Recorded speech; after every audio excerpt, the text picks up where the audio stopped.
The problem of inflation is not over, so therefore the battle against inflation has to continue. Car, home और personal समेत सभी loan हुए महंगे। अनुमान के मुताबिक आरबीआई ने क्रेडिट पॉलिसी में रेपो रेट यानी कि ब्याज दरें 35 बेसिस पॉइंट 0.35% बढ़ाई। गवर्नर शक्तिकांत दास ने कहा महंगाई से लड़ाई अब भी जारी, जीडीपी का अनुमान भी घटाया गया।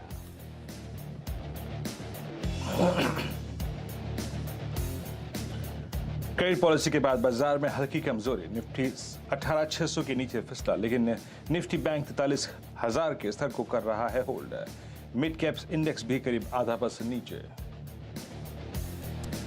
कैपिटल गुड शेयरों में अच्छी रौनक, 6% की उछाल के साथ वायदा का टॉप गेनर बना सीमेंस। लाइफ टाइम हाईज पर पहुंचा एलएनटी का शेयर।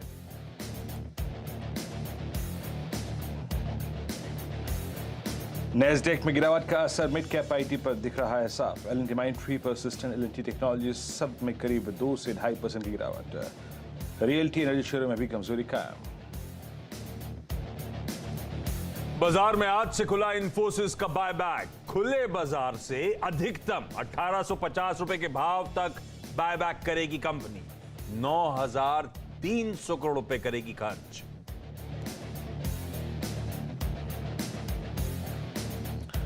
और दिल्ली में एमसीडी में बड़ा फेरबदलाव। 15 साल बाद बीजेपी के हाथ से फिसली सत्ता। अभी तक आए नतीजों और रुझानों के मुताबिक आम आदमी पार्टी को मिला बहुमत।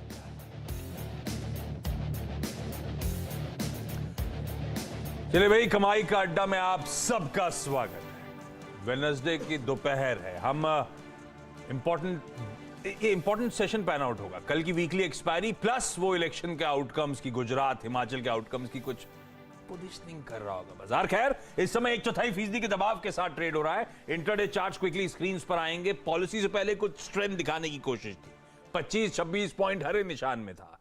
पॉलिसी के बाद करेक्ट हुआ, लग रहा था रिकवर कर रहा है, लेकिन अब वापस थोड़ा सा प्रेशर माउंट होता हुआ 50 पॉइंट का दबाव और 18,600 के नीचे के टिक्स इस समय निफ्टी में देखने को मिलेंगे। दरअसल यूएस में ओवरनाइट कमजोरी थी 1 से 2% की। सारा एशिया दबाव के साथ ट्रेड कर रहा है।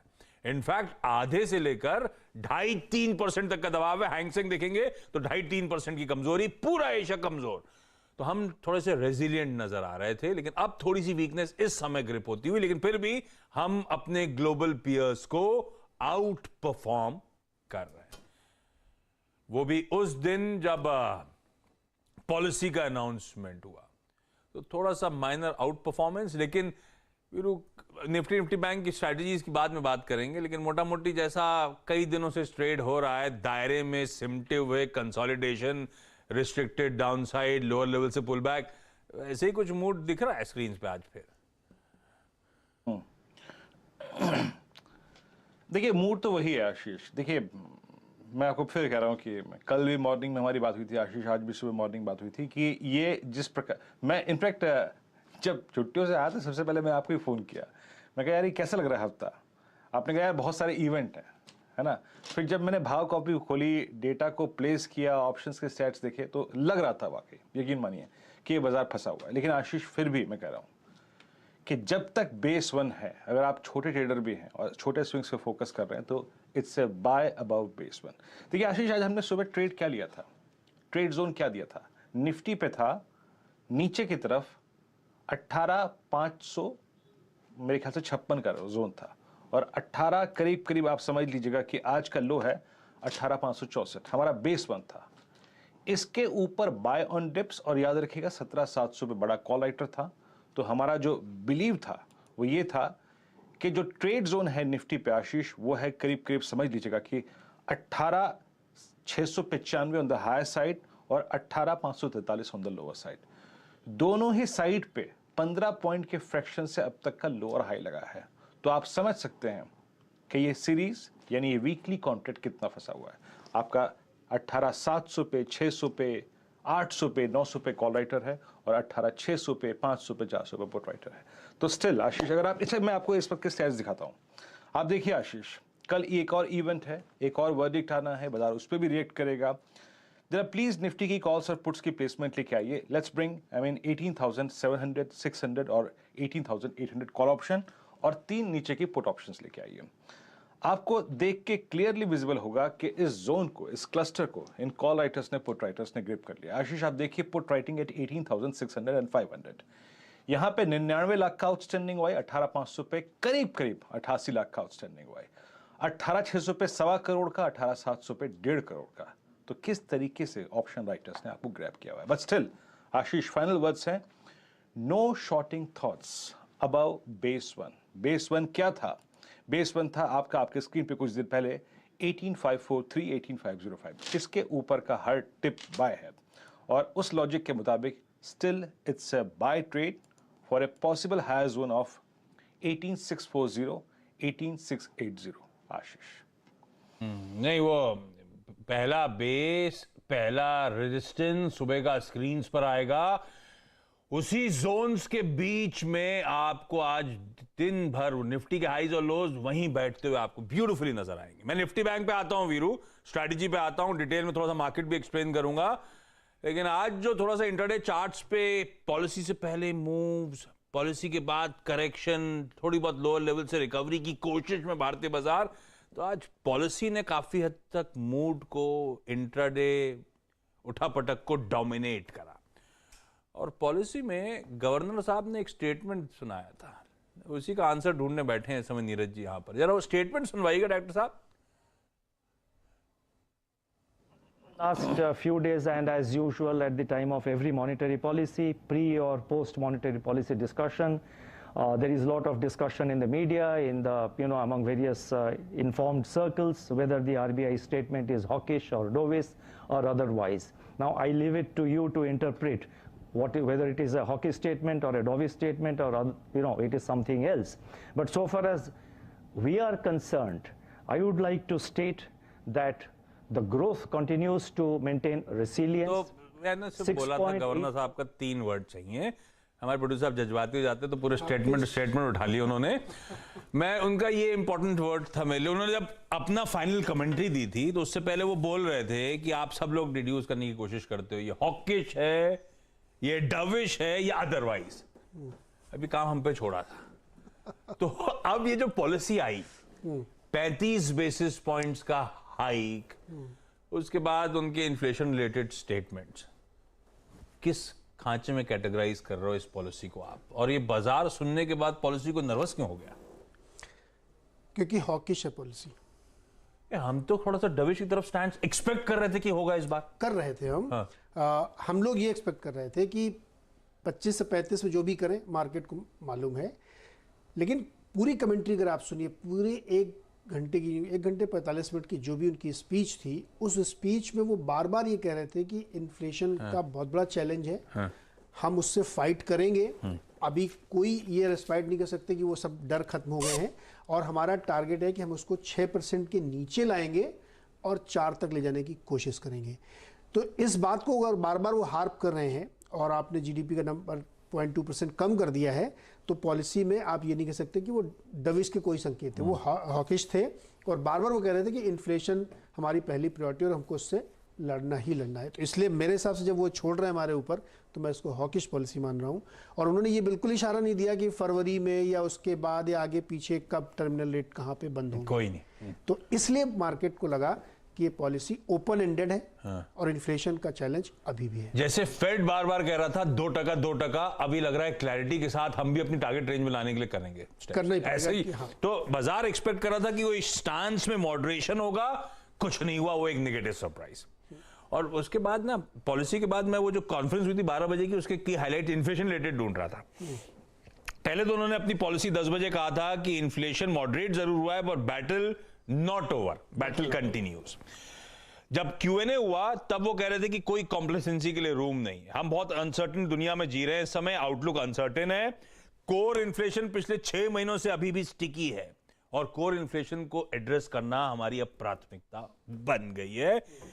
ये जरूर है कि बुरे दिन इन्फ्लेशन के लिहाज से शायद खत्म हो चुके हैं, लेकिन कंफर्ट नहीं आया है. तो मतलब इसमें इशू है. देखिए, इन्फ्लेशन हमको बुरा नहीं लगता, आपको बुरा नहीं लगता अगर आपकी अप्रेजल बढ़िया होती रहे, तो हमें पिंच नहीं करता। तो हमें पिंच नहीं करता। अगर हमारी सैलरी भी बढ़ रही है, थोड़ा इन्फ्लेशन बढ़ रहा है तो चलेगा, लेकिन इन्फ्लेशन बढ़ रहा है और मेरी सैलरी नहीं बढ़ रही तो मुझे बहुत बुरा लगेगा। लेकिन इन्फ्लेशन स्टिक कर गया है और मेरी सैलरी घट रही है तो मुझे भी बुरा लगेगा। ये मेरी सैलरी नहीं बढ़ रही, इन्फ्लेशन बढ़ा हुआ है। आज की तारीख में अगर आप देखें तो भारत की सिचुएशन ये है कि इन्फ्लेशन स्ट्रक्चरल है।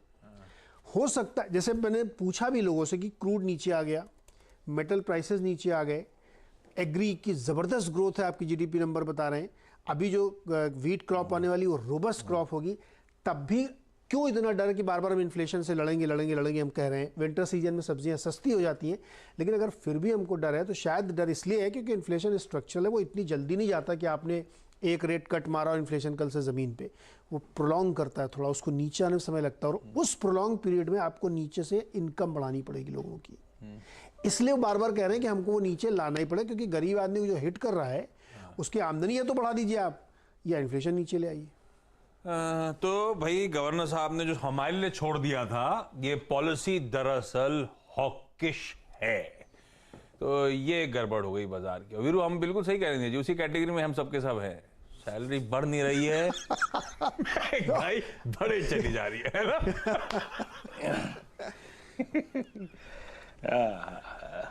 नीरज जी इशारा किस तरफ दे रहे हैं?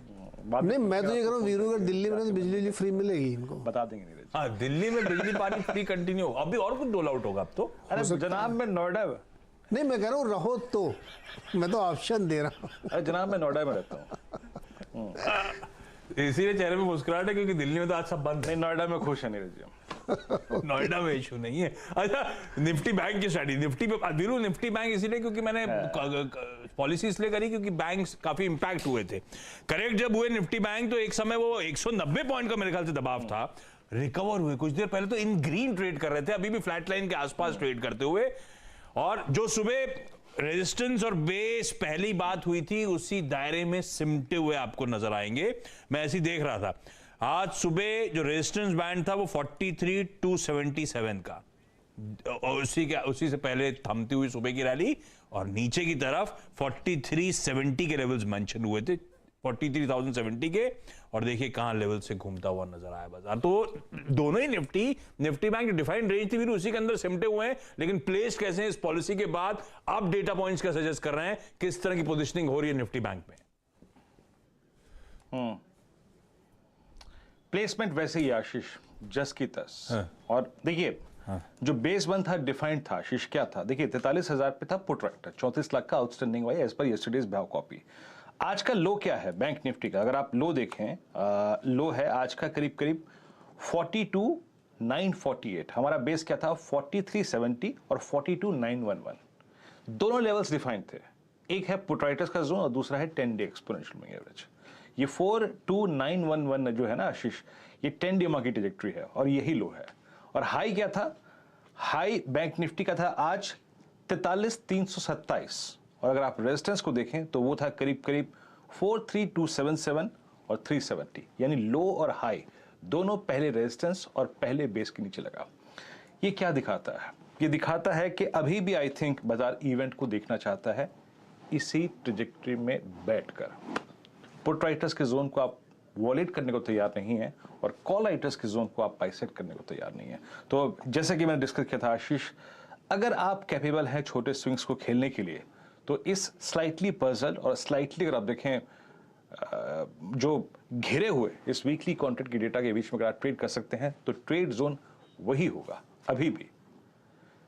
43,070 is the base, 42,911 is the base, इसके आसपास बाय है, और 43,277 43,390 इस रेंज में अगर आप निकल सकते हैं तो निकलिए।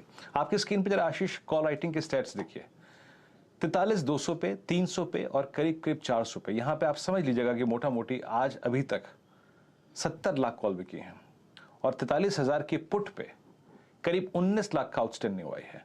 अभी भी आशीष 43,000 के पुट 56 लाख का आउटस्टैंडिंग वाई होल्ड करती है, यानी वो बंदा जो इस पुट को बेच के बैठा है वो अभी तक उसका कन्विक्शन हिला नहीं है। सो रणनीति में सुबह की कोई बदलाव नहीं है। No shorting thoughts about base one on both indices. Base 1 के ऊपर बाय का ट्रेड ही रहेगा, चाहे कैरी करिए चाहे नहीं करिए, but it's a plus above base 1। Ashish, plus above base 1, यही व्यू बना हुआ है, व्यू कंटिन्यू होता हुआ। निफ्टी बैंक की बढ़िया सी मैपिंग हो गई। एक बार निफ्टी की कंट्रीब्यूशन प्लेट भी स्क्रीन पर रख दीजिए, तो अब हम स्टॉक स्पेसिफिक एक्शन की तरफ बढ़ रहे हैं। आज एफएमसीजी बेहतर कर रहा है, कोई एचयूएल, कोई आईटीसी पॉजिटिवली कंट्रीब्यूट कर रहे हैं। हेडलाइन प्रोड्यूसर साहब ने कैपिटल गुड्स की बात करी थी, बहुत अच्छा ट्रैक्शन, लार्सन एंड टुब्रो अच्छी तेजी, वो देखिए आपकी स्क्रीन पे मदद करते हुए इस समय बाजार की। बैंक्स में सिंगल आउट कर दीजिए, कुछ देर पहले एक्सिस बैंक ने इंटरडे चार्ट दिखाएंगे तो एकदम से अच्छी तेजी, उस स्टॉक पे आगे एक्सपर्ट से चर्चा भी कर लूंगा। एक्सिस बैंक स्टैंड आउट कर रहा है इस समय बैंकिंग एज अ पैक में। ये देखिए पिछले आधे घंटे में बहुत बढ़िया मूव्स एक्सिस बैंक पे बनते हुए। दबाव आ रहा है हेवी वेट्स, रिलायंस, किसी एचडीएफसी, किसी कोटक महिंद्रा बैंक, कोई बजाज ट्विंस, ये सब थोड़ी सी दिक्कत करते हुए इस समय बाजार में। जो ट्रेंडिंग स्टॉक्स प्रोड्यूसर्स आप बना के लाएं, क्विकली उनको मेंशन कर देता हूं। कोशिश करेंगे कि अपने आवाज के आज के पैनल से इनमें से कई सारे स्टॉक्स पे चर्चा भी कर ली जाए। दिखाइए भाई तेजी के ट्रेंडिंग स्टॉक्स पहले आपकी स्क्रीन पर आएंगे, क्या क्या सिंगल आउट करा है आज के लिए। लार्सन एंड, आज capital goods as a space, Larsen and Toubro 0.25% का उछाल, 2130 के लेवल्स के आसपास कामकाज। कई बार इस प्लेटफॉर्म, इस चैनल पे हमारे पैनल ने कैपिटल गुड्स पे तेजी की बात करी थी, लार्सन एंड टुब्रो में तेजी की बात करी थी। बहुत अच्छे up moves over a period of time और आज भी तगड़ा अट्रैक्शन।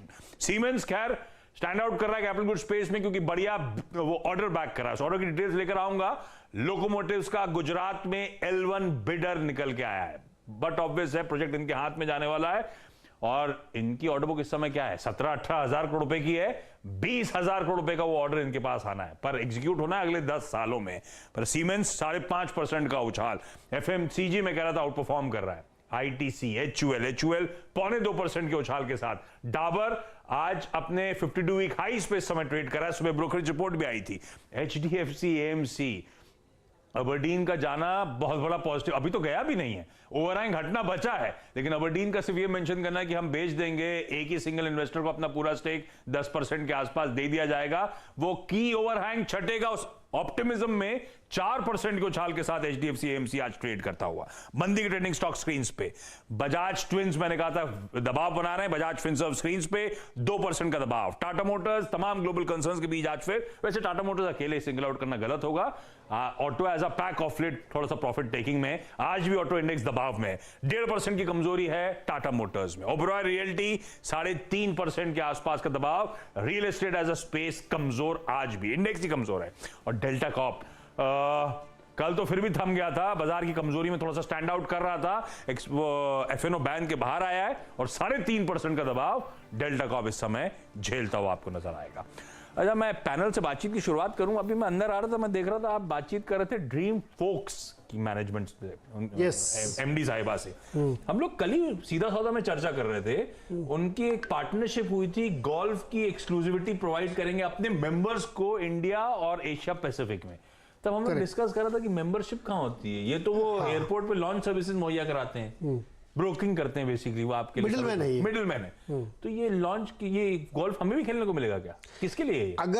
अगर आपके कार्ड पे वो गोल्फ की सुविधा है तो, जैसे बहुत सारे कार्ड में फैसिलिटी मिलती है ना कि आप गोल्फ खेल सकते हैं, आप ये शॉपिंग कर सकते हैं, अगर वो सर्विसेज है तो ये बीच में उसको मैनेज करेंगे सिर्फ आप। इनका कोई कार्ड नहीं, इनकी कोई प्लास्टिक कार्ड नहीं, जो इनकी कोई मेंबरशिप नहीं, कोई मेंबरशिप नहीं है, आपके कार्ड में ही है।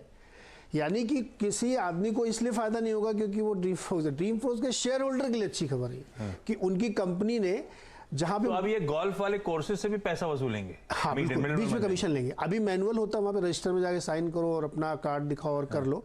तो बैंक ने सोचा और वेटसन ने सोचा कि बीच में एक आदमी ले आता है जो मैनेज करेगा, तो वो ड्रीम फोक्स मैनेज करेगी, जैसे कि लॉन्च को मैनेज करते हैं। लेकिन हाँ, इसके शेयर होल्डर्स के लिए अच्छी खबर, क्योंकि बीच में कमीशन लेंगे भी। कल कंफ्यूजन था हम लोग को, मैंने कहा क्लैरिटी तो दे दें, क्योंकि हमने कंफ्यूजन उठाया तो आपके जहन में कंफ्यूजन आया होगा। ये आ गई, इनका कोई कार्ड नहीं। बिल्कुल ठीक, ये हो गई क्लैरिटी। अब जरा सा आज के सारे स्टॉक्स पे चर्चा शुरुआत करेंगे। पैनल को दिखाइए भाई, वेडनेसडे के दोपहर का पैनल सीएनबीसी आवाज का आप लोगों की स्क्रीन पे। आप सबको गुड आफ्टरनून।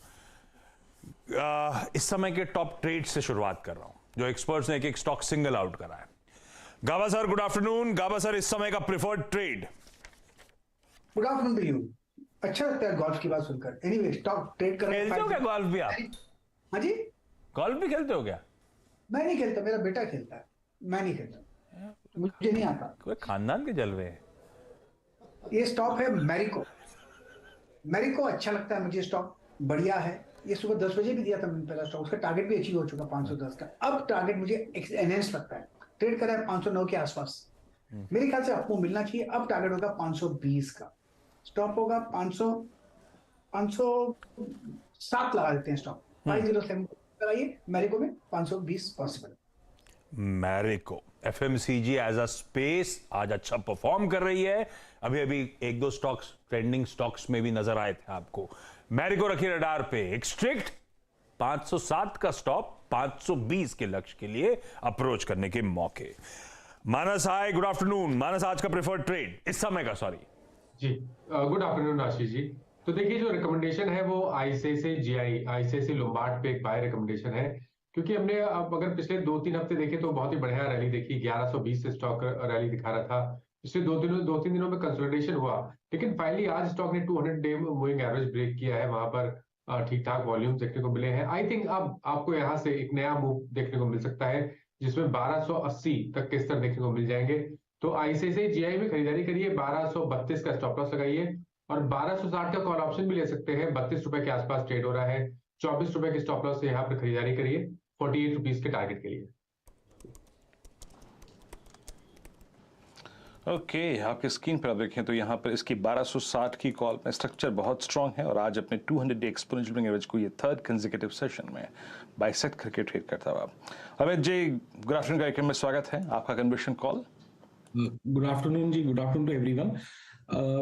वीरेन जी, मेरे को एशियन पेंट्स का स्ट्रक्चर काफी पॉजिटिव लग रहा है। एशियन पेंट्स एक राउंडिंग बॉटम फॉर्मेशन से बाहर आ रहा है, सारे अपने शॉर्ट टर्म मूविंग एवरेजेस के ऊपर ट्रेड कर रहा है। इसने एक हाई लो बना के अपने स्विंग को ये ब्रेक करने की कोशिश कर रहा है।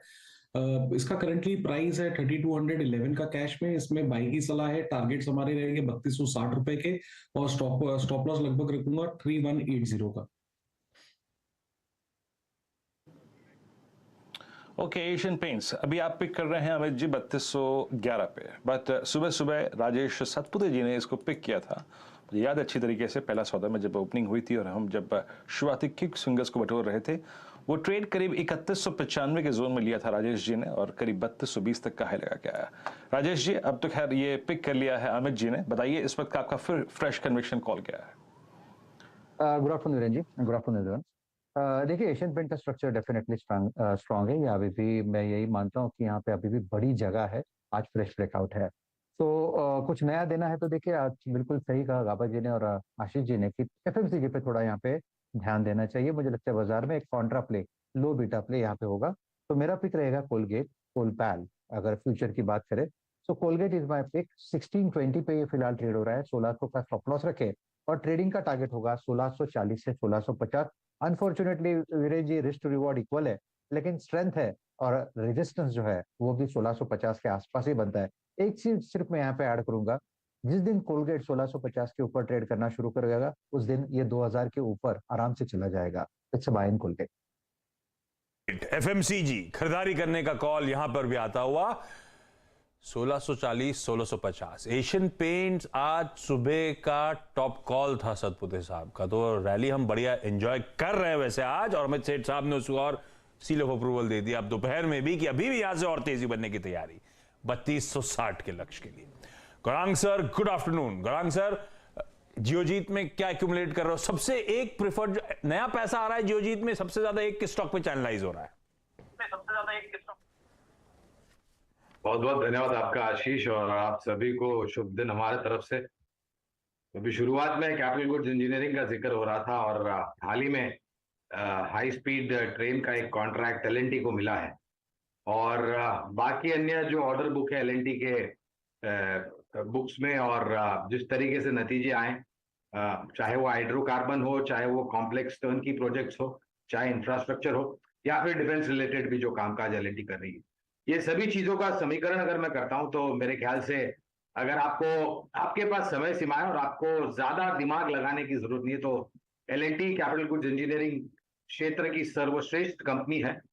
और लक्ष्य के रूप में अगर आप हमें पूछे लंबी अवधि के लिए तो 2550 2600 के ऊपर के लक्ष्य हमें दिखाई देते हैं नतीजों के आधार पर। और जो ऑर्डर बुक है वो भी काफी सक्षम है। और सबसे बेहतरीन बात आशीष ये है कि एल&टी की कैपेसिटी इतनी मजबूत है कि वो चाहे कितनी भी बड़ी ऑर्डर बुक हो, बहुत ही आसानी और सरलता से ये एग्जीक्यूट कर देते हैं।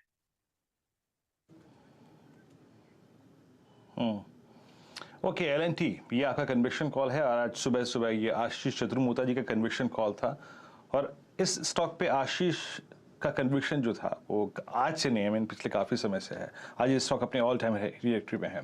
अच्छा, इस बीच मैं थोड़ी सी स्पॉटिंग ये कर रहा हूँ कि कुछ स्टॉक्स के ऑप्शंस में बिल्डअप बहुत स्ट्रांग हो रहा है। मैं 2-3 स्टॉक्स का जिक्र करना चाहूँगा। राजेश जी और अमित जी प्लीज़ ध्यान दीजिएगा। लेट्स ब्रिंग बंधन बैंक। बंधन बैंक एक ज़माना अगर बोल रहा हूँ मैं तो इस शब्द का इस्तेमाल कर रहा हूँ तो 20 सितंबर के बाद it's first time ever that हम विटनेस कर रहे हैं बंधन बैंक में कुछ अच्छे पॉजिटिव क्रॉसओवर्स। 10-20 का एक पॉजिटिव क्रॉसओवर 247 बाइस्टेक करता हुआ 247 एग्जैक्टली इसका 50-डे एक्सपोनेंशियल एवरेज है। अमित पहले बताइए, बंधन बैंक आपने भाव कॉपी कर कल की रीड की होगी तो इसमें अच्छा ओ एडिशन था 247.45। कोई लॉन्ग ट्रेड कन्विक्शन दे रहा है आपको?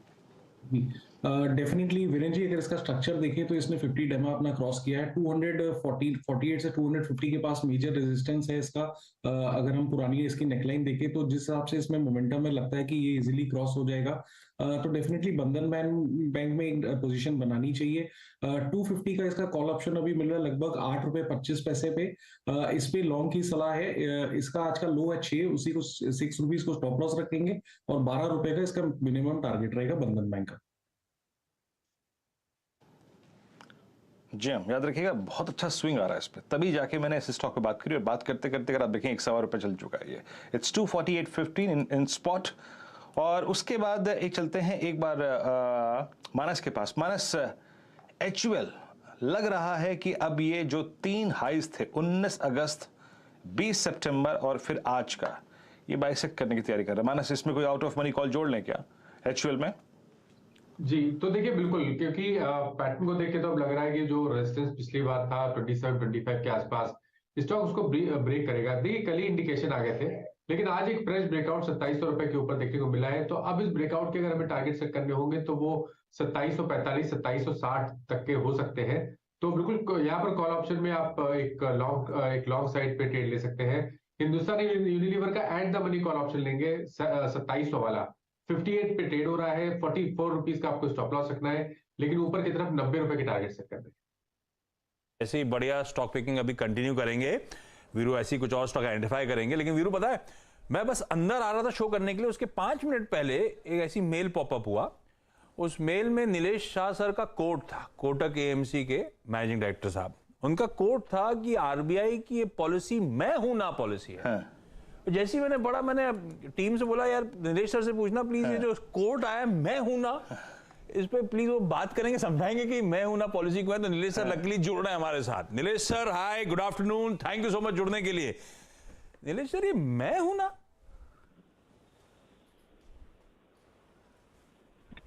नीलेश सर?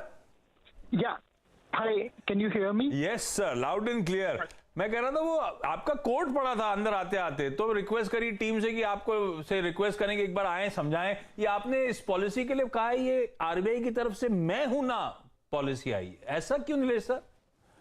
तो बेसिकली RBI जो नो आज की तारीख में मार्केट को आश्वस्त कर रही है कि महंगाई का दर भले थोड़ा ऊपर है बट मैं हूं ना, कंट्रोल कर लेंगे।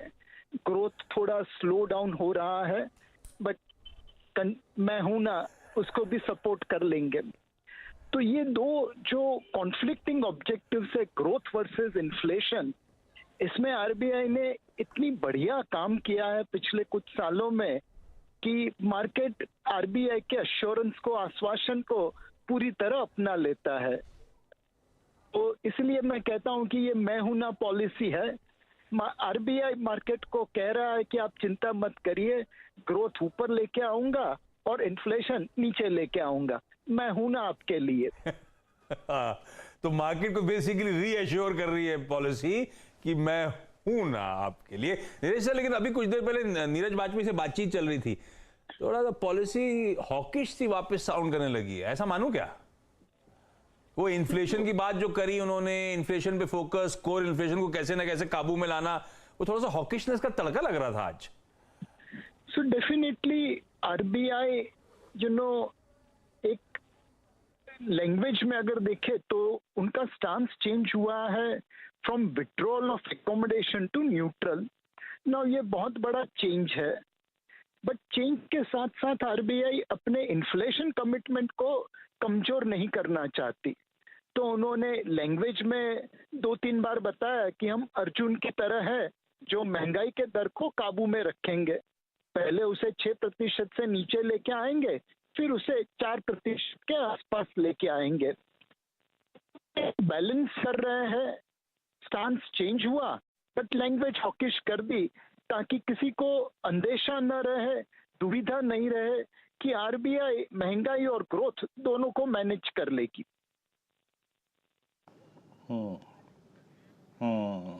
वाकई आज उनके शब्द थे, eyes on inflation like arjuna. I mean Arjun की तरह इन्फ्लेशन पर हमारी निगाहें हैं। अच्छा नीलेश जी, आपको इस बाजार कहीं ना कहीं सारे विशेषज्ञ ये तलाशने की कोशिश कर रहे थे कि एक टर्मिनल रेट का आभास मिल जाए, या फिर वो अवधि जिसमें हाँ शायद हमारा जो ब्याज दर है वो टॉप आउट हो जाए। आपको इस बात का कुछ संदेह या फिर एहसास मिल रहा है, या फिर आपको लगता है कि नहीं, the entire process will be data driven, अब इसको इस बात पे कोई बहस करने का मुद्दा ही नहीं है अब? जब सूर्य कुमार यादव या विराट कोहली बैटिंग कर रहे हैं तो क्यों हम प्री मेडिटेट करें वो कैसा शॉट खेलेंगे।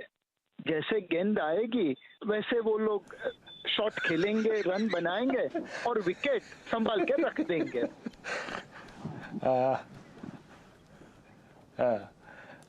Yes, excellent excellent. Nilesh ji से यही उत्तर की उम्मीद थी आशीष। यकीन मानिए 2005-6 से मैं भी नीलेश जी से बात कर रहा हूँ। एक से एक नुस्खा, एक से एक बात कहने का अंदाज वो मिल गया। आशीष बिल्कुल ठीक। Nilesh sir, thank you so much इतने शॉर्ट नोटिस पे जुड़ने के लिए और बड़ी तरीके से समझाने के लिए। बढ़िया पॉलिसी है इसका मतलब। आरबीआई दरअसल तैयार है, एमुनेशंस हैं उसके पास और एक्सेप्ट कर रहा है कि चैलेंजेस हो सकते हैं। चैलेंजेस तो हम हैं ना भाई, मदद करने के लिए, संभालने के लिए, आपको घबराने की जरूरत नहीं है। अच्छा विरुज, कुछ और स्टॉक्स मार्क कर लीजिए, उसके बाद एक टीजर दे जाता हूं आपको। कल बाजार बंद होने के बाद आए थे वो recent listing Bikaji foods international के रिजल्ट्स। उस रिजल्ट्स पे इस कंपनी के मैनेजिंग डायरेक्टर से कुछ देर में बातचीत, लेकिन पहले कुछ स्टॉक्स का तड़का हो जाए वीरू। जी हम आशीष, एक तो देखिए 2-3 स्टॉक्स जो हमने अभी कमाई का अड्डा में मार्क किए, मैं उनके आपको स्विंग दिखाता हूं। राजेश जी, आपका कोलगेट पामोलिव बेहद शानदार स्विंग देखे गया, बहुत अच्छा मूव देकर डे हाई की ट्रैजेक्टरी में है। उसके बाद जरा आप एचयूएल लेके आइए। अभी मैंने जो स्पॉटिंग की थी उसके मुताबिक जो मानस का मैंने व्यू लिया था, जरा आप उस कॉल के प्रीमियम को अब देखिए। हमने 2714 पर अभी एचयूएल को मार्क किया था, अब करीब ये 2720 फ्यूचर्स मार्केट ट्रेड कर रहा है। अच्छा स्विंग देखेगा। 1-2 स्टॉक्स और मैं मार्क कर लेता हूं यहां पर जिनमें अच्छा खासा मूव आ रहा है। एक बार आप लेके आइए इस वक्त आरईसी को। आरईसी 113.60। अमित सेठ जी, जरा एक बार आरईसी को देखिए 113.60। और अब ये वो जो 8 नवंबर 2021 का एक सप्लाई जोन था उसको पार करने की तैयारी कर रहा है। मैंने इसको इसलिए मार्क करके रखा था क्योंकि फ्रेंकली स्पीकिंग अबव 115 जो बड़ा रेजिस्टेंस है 125-130 की रेंज में आता है। 113.75 पर ये रोलिंग में प्राइस जो है मैं बता रहा हूँ। क्या व्यू है आपका आरईसी पर? डेफिनेटली वीरेन जी, आरईसी का स्ट्रक्चर काफी पॉजिटिव है। हमने आरईसी में देखा था 25 नवंबर को एक बहुत बड़ी प्राइस वॉल्यूम कैंडल बनी थी। उसके बाद से साइडवेज कंसोलिडेशन है, एक फ्लैट सॉर्ट ऑफ फॉर्मेशन है और आज लगता है कि इसमें अपटिक 4 से 5 दिनों के कंसोलिडेशन के बाद वापस स्टार्ट हो रहा है। तो आरईसी में डेफिनेटली एक लॉन्ग पोजीशन बनानी चाहिए। स्ट्रक्चर इसका काफी पॉजिटिव है। करंटली प्राइस इसका कैश में लगभग 112 रुपए 75 पैसे का है। स्टॉप लॉस रखूंगा इसमें 110 रुपए का और मेरे टारगेट्स रहेंगे 118 रुपए के। गावा सर, आप देखिएगा महिंद्रा एंड महिंद्रा मूव कर रहा है भाई। पिछले कुछ मिनटों में अच्छे अपटिक्स, फ्लैट लाइन से अब आधे % के आसपास का उछाल बनता हुआ। गावा सर, कैसा? ऑटोज वैसे ऑफ लेट वीक हैं, थोड़ा सा उस मूव दिखाना शुरू कर रहा है, कैसा लग रहा है सर? लेना चाहिए मेरे ख्याल से। सेटअप के जो मेरा सेटअप है उसके हिसाब से एक बाई सिग्नल जनरेट हुआ है महिंद्रा में अभी इसी वक्त ट्रेड कर रहा है 1267। अगर आप मुझसे नहीं पूछते मैं 3 बजे बीटीएसटी तौर पर देता। अब ट्रेड कर रहा है 1267 पर, स्टॉप होगा अगर 1260 का, कल टारगेट 1280 के नजर आते हैं। Yes, Mahindra and Mahindra.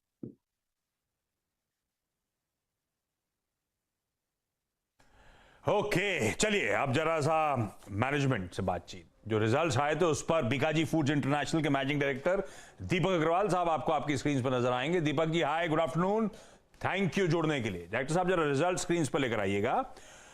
Revenues 32% का इजाफा, 31.5%।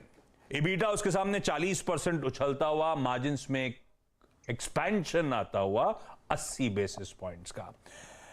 दीपक सर नंबर्स तो बढ़िया हैं, टॉप लाइन अच्छा परफॉर्मेंस, मार्जिन्स एक्सपैंड करते हुए, ये मदद कहां से मिल रही है? एक तो हम साल दर साल कंपेयर कर रहे हैं, पिछले साल कुछ एडिशनल पेन था कोविड रिलेटेड क्या, जो ओपन अप होने का ज्यादा फायदा मिल गया?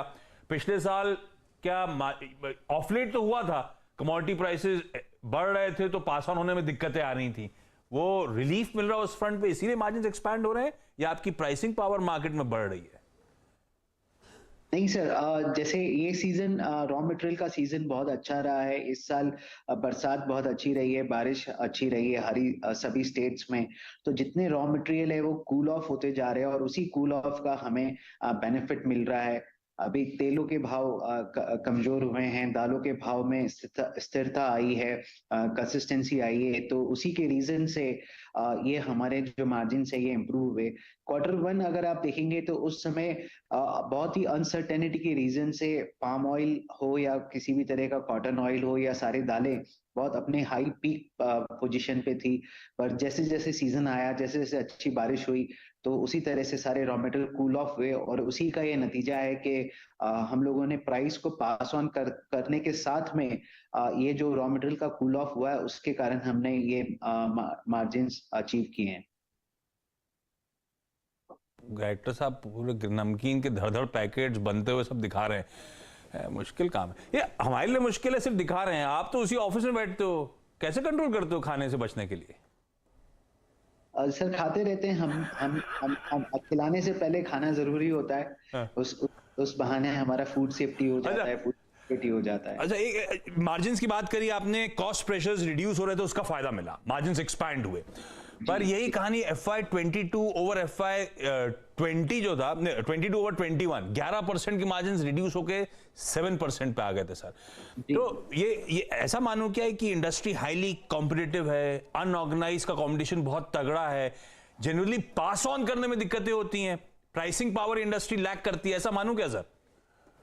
नहीं सर, अनऑर्गेनाइज मार्केट से जरूर ऑर्गेनाइज हो रहा है, कंपटीशन जरूर हाई है, पर कोई भी प्राइस को पास ऑन करने में हमें 30 से 40 डेज लगते हैं। पर जहां पे रॉ मटेरियल का कूल ऑफ पीरियड आता है या रॉ मटेरियल पैकिंग मटेरियल का कूल ऑफ आता है, क्रूड ऑयल का कूल ऑफ आया, तो वो हमको बहुत जल्दी इम्पैक्ट करता है और हम कोई भी प्राइस पास ऑन करते तो उसके समय लगने के रीजन से जो लास्ट FY है उसमें मार्जिन्स कम थे, अनसर्टेनिटी ज्यादा थी, रॉ मटेरियल के प्राइसेस बहुत फ्लक्चुएट हो रहे थे, चाहे वो दाल के भाव स्पाइसेस के हो, तेल के हो, या फिर पैकिंग मटेरियल हो, या फिर पेपर के कारण कार्टन के हो, तो ये सभी के सभी अनसर्टेनिटी के रीजन से बहुत फ्लक्चुएट हो रहे थे। पर आखिरी 6 महीने से काफी कंसिस्टेंट हुआ है, मार्केट काफी कंट्रोल हुए हैं, सीजन आने के रीजन से ये सब कूल ऑफ हुए हैं, तो उसी का हमें बेनिफिट मिल रहा है। दीपक जी आप यकीन मानिए, मैं बड़ा कंसंट्रेटेड होकर भी आपके नंबर्स पढ़ रहा था। ये आशीष जो है ना, बीच बीच में एक ऐसा प्रश्न पूछ देते हैं कि आदमी डाइवर्ट हो जाता है। यकीन मानिए आशीष, जब आदमी कभी कभी डाइटिंग के बारे में सोचता है ना, तो 2 चीजें बड़ी विचलित करती है। हाँ। एक बिरयानी और दूसरा भुजिया। भुजिया जो होती है ना, यकीन मानिए, मतलब ये आपके पेशेंस टेस्ट कर रही है। मतलब आदमी सोचता है यार कैसे रेजिस्ट करूं इससे मैं, वाकई 2 चीजें बहुत परेशान करती हैं। खैर, coming back to core numbers. अच्छा दीपक जी, ये बताइए इस बार आपने इस क्वार्टर में जो CSD कैंटीन स्टोर्स जो शुरू किए हैं, वहां पे एग्जैक्टली वॉल्यूम्स कैसे जा रहे हैं, और वहां पे कितना, अगर आप देखें अभी तक आप प्रोडक्ट डाइवर्ट कर पाए हैं, और यहाँ पे अगले क्वार्टर तक आते आते आप कितने वॉल्यूम्स देख रहे हैं CSD पे? सर देखिए, CSD कैंटीन अभी हम लोगों ने स्टार्ट किया ही है, बहुत ज्यादा समय नहीं हुआ है, पर अगले 2 से 3 साल में हम लोग बहुत अच्छी नंबर्स देख रहे हैं। अराउंड 100 करोड़ रुपीस प्लस का हम नंबर उसमें एक्सपेक्ट करते हैं अगले 2 से 3 साल में। एंड अदर इंस्टीट्यूशंस भी हैं, वो भी काफी ग्रो कर रहे हैं। एंड सीएसटी में आज की डेट में ऑलमोस्ट 30,000 स्टोर्स है, तो we are expecting a good coverage and good shelf. तो उसी के रीजन से हम लोग बहुत पॉजिटिव हैं। Although competition is also very high, पर कुछ प्रोडक्ट मिक्स ऐसा है हमारे पास, कुछ हमारी जो कोर स्टेट्स है वहां पे हमको इसका पहले बेनिफिट मिलेगा। हमारी स्ट्रेटेजिकली भी हम हमारे पहले कोर स्टेट्स में फोकस करेंगे, उसके बाद में अदर स्टेट्स पे फोकस करेंगे, चाहे वो इंस्टीट्यूशन सीएसटी हो या फिर अदर्स। सो वी आर हम लोग काफी पॉजिटिव हैं।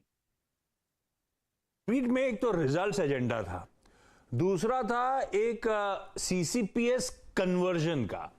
वो मेरे ख्याल से हनुमान एग्रो फूड में सीसीपीएस को कन्वर्जन पे विचार करना था। ये क्या फाइनल किया? ये हनुमान एग्रो फूड क्या है? ये क्या आपकी कोई कॉन्ट्रैक्ट मैन्युफैक्चरिंग है क्या जिसके साथ टाई अप है और उसी में आप शेयर ले रहे हो, ऐसा है क्या? नहीं, ये हनुमान एग्रो भी हमारे जो अभी एग्जिस्टिंग फैक्ट्रीज है उसके पास में थी, तो ये कन्वर्टेबल शेयर्स है। और ये जो फैक्ट्री है, ये कंपनी अगले 6 महीने में हम लोग इसको मर्ज कर लेंगे अपने बिकाजी फूड्स में। तो ये कोई कॉन्ट्रैक्ट मतलब इन द सेंस हमको रिको से परमिशन अभी कुछ टाइम पहले ही मिली है, 1-2 महीने पहले, तो उसके कारण फैक्ट्री डिलेड स्टार्ट हुई है। और ये 6 महीने में हम लोग अगले 6 महीने में उसको मर्ज कर लेंगे अपनी बिकाजी फूड्स में। आखिरी सवाल, जब आईपीओ आया था सब अच्छा लग रहा था, बस एक ही इशू था, कई लोग मानते थे वैल्यूएशन स्ट्रेच्ड है, पर क्या है कि स्ट्रेच्ड, वो 300 रुपए की इशू प्राइस वाला आईपीओ 450 तक चला गया था, अभी भी 400, तो बढ़िया रिटर्न्स कमा के दिया। अब अग्रवाल सर, एक तो आउटलुक में पहले तो 200 करोड़ रुपए का केपेक्स कर रहे थे आप लोग, उस केपेक्स को लेकर क्या अपडेट्स हैं सर?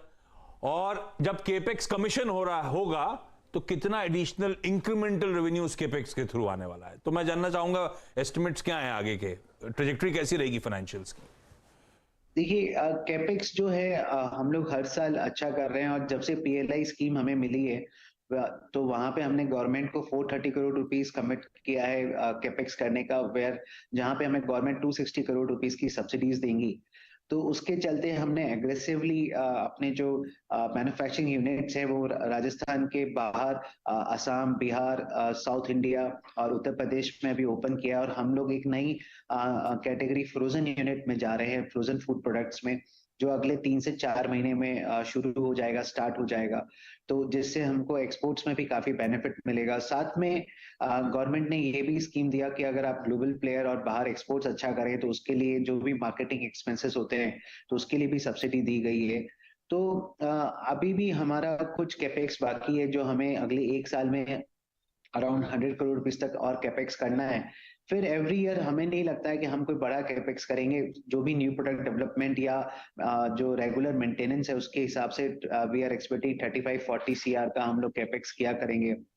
जब ये अगले सारा कैपेक्स हो जाने के बाद में हम लोग ऐसा उम्मीद कर सकते हैं कि जो टोटल कैपेसिटी है, अगर हम ये सारी कैपेसिटी यूटिलाइज करें तो हम लोग 4000 प्लस के सीआर के आसपास पहुंच सकते हैं अगले 5 साल में, 5 से 6 साल में।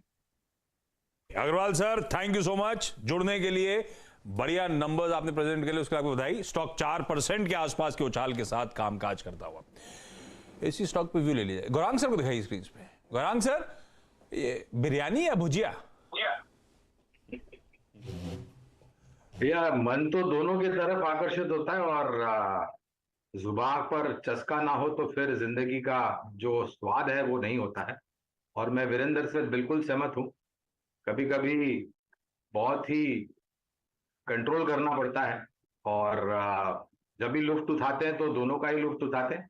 और एज अ डिस्क्लोजर, क्योंकि आपने सवाल पूछा है, तो बिकाजी का जब आईपीओ आया था तब हमने लंबी अवधि के लिए निवेश की राय दी थी, और अभी अभी जो मैनेजमेंट कैपेसिटी को लेकर के एक्सपेंशन की बात कर रहे थे, मैं और वास्तविकता की बात ये आशीष कि आप कोई भी छोटी से छोटी या बड़ी से बड़ी दुकान पे चले जाएं, अगर आप वो पैकेज फूड्स के ऊपर नजर डालेंगे तो सबसे पहला आपको बिकाजी का पैकेट नजर आएगा। तो ये जो ब्रांड है इनकी वो बहुत ही मजबूत है और स्ट्रांग है। बिकाजी फूड्स, ये जो इंडियन सेवरी, ये स्नैक्स का बाजार है ना, आने वाले सालों में कहा जाता है साल दर साल 13% के CAGR से बढ़ेगा। पर एक ही इशू है, 300 वाला 400 पे ट्रेड कर रहा है इशू प्राइस वाला, तब महंगा था, और अभी भी FY24 के अनुमानित EPS पे 77 टाइम्स पर बीका जी आपको कामकाज करता हुआ नजर आएगा। पर यूनिकनेस है लिस्टेड स्पेस में, भुजिया मैन्युफैक्चरर। ठीक है, ये है बीकाजी फूड इंटरनेशनल के मैनेजमेंट से बातचीत और गौरांग सर के व्यूज। 4 का चौका का टीजर दे रहा हूं ताकि एक्सपर्ट्स रेडी रहें, उसके बाद यतिन स्टूडियोज में रेडी आपको नजर आएंगे, हमें क्या चल रहा है पे भी जाना है। सस्ता ऑप्शन आज का, डायरेक्टर साहब जरा 4 का चौका का टीजर दिखाएंगे प्लीज। सस्ता ऑप्शन मानस के पास जाएंगे। मानस एक बढ़िया सा सस्ता option trade please. FNO superstar Satpute साहब की बारी है। सतपुते साहब एक FNO सुपरस्टार आइडेंटिफाई करके रखिएगा। चार्ट का चमत्कार अमित सेठ साहब के पास, और मिड कैप फंडा के लिए गौरांग सर हैं। गौरांग सर से एक बढ़िया, हमने दिग्गज लार्सन टुब्रो की चर्चा कर ली, एक बढ़िया सा mid cap stock Gaurang sir के सौजन्य से कुछ ही देर में। लेकिन वीरू इस बीच समीत चौहान जुड़ते हुए समीत चौहान जुड़ चुके हैं, उनसे ट्रेड लेते हैं आशीष। और इस बीच निफ्टी एक बार फिर से, इस कार्यक्रम की शुरुआत जब आशीष और मैं डिस्कशन कर रहे थे निफ्टी पर, करीब करीब निफ्टी उस पर खड़ा था करीब 18,570। अभी अगर आप देखें 18,600 का जोन निफ्टी ने स्ट्राइक किया है। Nifty bank 43,118। समित नमस्कार, कार्यक्रम में स्वागत है। समित, आपका कन्विक्शन कॉल क्या होगा इस वक्त, क्या चीज करना चाहेंगे आप?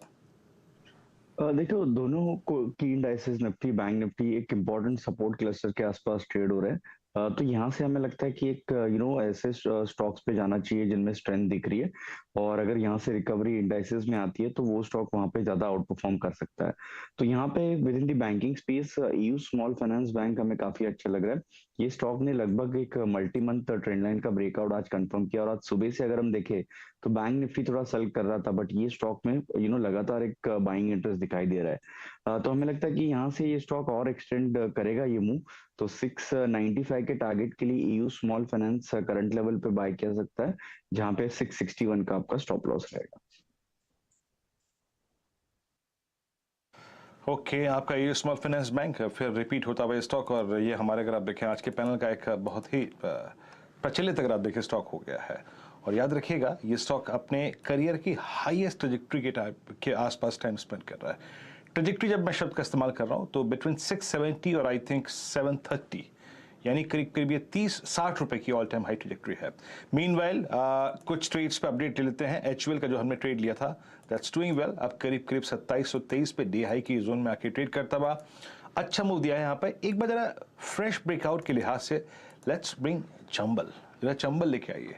राजेश सतपुते जी, एक typical flag between I think 17 November to till date, और आज अभी आपकी स्क्रीन पर एक फ्लैग की प्रॉपर्टी तो है ही, बट एक इस 8 सेशन का बेस है राइजिंग 20 डे में, और एग्जैक्टली इस चैनल को आज बाइसेक्ट करते वक्त इसने छोड़ दिया है अपना 50 डे एक्सपोनेंशियल मूविंग एवरेज।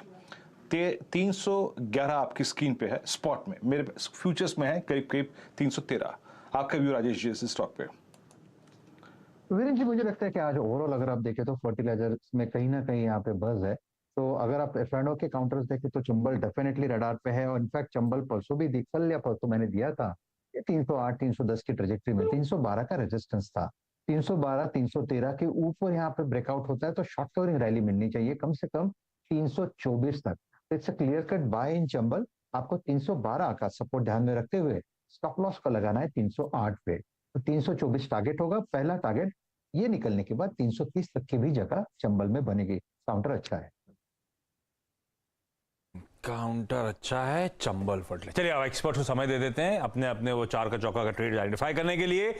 इस बीच यतिन के साथ शुरू करा जाए, क्या चल रहा है? नहीं कुछ स्टिंगिंग है तो दिखाइएगा, क्या चल रहा है? तो बहुत कुछ चल रहा है, और कैपिटल गुड स्पेस आशीष, ये एक ऐसा सेक्टर है जो बहुत बेहतरीन तरीके से कर रहा है कामकाज। ऑर्डर बुकिंग काफ़ी अच्छी हो रही है। L&T नए 52 वीक हाई पे है, थर्मैक्स, सीमेंस, आप नाम ले लीजिए। लार्ज कैप इंफ्रा कंपनीज या capital good companies, small cap capital good companies सब अच्छा कर रही हैं। क्यों कर रही हैं? क्योंकि बहुत सारी उम्मीदें बाजार को हैं। प्राइवेट केपेक्स की तो बात हो रही है, PSU केपेक्स की एक नई शुरुआत होने जा रही है। इनफैक्ट आपने सुना होगा आज RBI गवर्नर को उन्होंने भी कहा कि कैपिटल गुड स्पेस में काफ़ी अच्छा मोमेंटम दिख रहा है। इनफैक्ट अगर हम PSU केपेक्स या प्राइवेट केपेक्स की बात करें तो RBI गवर्नर ने भी कहा कि यहाँ आपको इम्प्रूवमेंट आता हुआ दिखाई दे रहा है। और देखिए हर महीने अबव एक्सपेक्टेड GST कलेक्शन हो रहा है सरकार से, तो सरकार के मन में भी एक सवाल उठता है वो KBC वाला कि क्या कीजिएगा ये धनराशि का। तो सरकार जो है ये बहुत ही जोर शोर से आपको केपेक्स करती हुई दिखाई देगी, चाहे वो रेलवे सेक्टर हो, चाहे वो इंफ्रास्ट्रक्चर हो, चाहे भारतमाला प्रोजेक्ट हो जो रोड्स रिलेटेड है, सागरमाला प्रोजेक्ट हो जो लॉजिस्टिक्स और पोर्ट्स रिलेटेड हो, सी मरीन रूट रिलेटेड हो, तो वहाँ आपको बहुत कामकाज होता हुआ दिखाई दे रहा है। दूसरा, अगर हम नए ऑर्डर्स की बात करें तो Q2 में आपको दिखेगा कि जो फ्रंटलाइन कैपिटल गुड कंपनीज हैं इनके ऑर्डर में आपको 11% के CAGR से ग्रोथ दिखी, और ऑटोमेशन हो या मशीनरी ऑर्डर्स हो यहाँ भी अच्छी ग्रोथ थी। कौन सी कंपनीज ने FY23 में क्या क्या अनाउंस किया है, केपेक्स वाइज कितना स्पेंड करने वाली हैं? Adani green 15,000 crore, Tata power 14,000 crore, RIL 15,000 crore, Tata steel 12,000 crore, UltraTech cement 3,000 crore, Hindalco 3,000 crore. तो कहीं ना कहीं अगर हम फ्रंट लाइन निफ्टी 50 कंपनीज देख लें तो यहीं आपको दिखेगा कि एक बड़ा केपेक्स होने जा रहा है। अच्छा, और क्या क्या अपकमिंग केपेक्स हो सकता है? डेटा सेंटर्स की बात कर रहे हैं सरकार और प्राइवेट कंपनीज, डिफेंस फैक्ट्रीज अब नई लगने वाली हैं, इलेक्ट्रिक व्हीकल्स के लिए अगर आप देखें तो बैटरी मैन्युफैक्चरिंग से लेके कंपोनेंट मैन्युफैक्चरिंग से लेके कार मैन्युफैक्चरिंग के नए प्लांट्स लग रहे हैं, फर्टिलाइजर में नया केपेक्स शुरू हो गया है, नया साइकिल शुरू हो गया है, ग्रीन हाइड्रोजन, 5G के लिए आप देखेंगे तो नए नए डेटा सेंटर्स तो लगेंगे, लेकिन 5G के लिए बड़ा केपेक्स भी आपको करना पड़ेगा। इंफ्रा लॉजिस्टिक्स की तो हम बात ही कर रहे हैं कि किस हिसाब से आपको PLI स्कीम्स यहाँ असर करती हुई दिखाई दे रही है, तो कहीं ना कहीं एक बड़ा पोटेंशियल आपको दिख रहा है। दूसरा कि कमोडिटी कॉस्ट ज़्यादा होने की वजह से पहले 2 क्वार्टर यानी फर्स्ट हाफ इस वित्तीय वर्ष का थोड़ा बहुत मार्जिन के लिए चैलेंजिंग था, ग्रोथ थी लेकिन मार्जिन नहीं थे, लेकिन सेकेंड हाफ में वो सिचुएशन इंप्रूव हो सकती है, नए ओवरसीज ऑर्डर्स आ सकते हैं।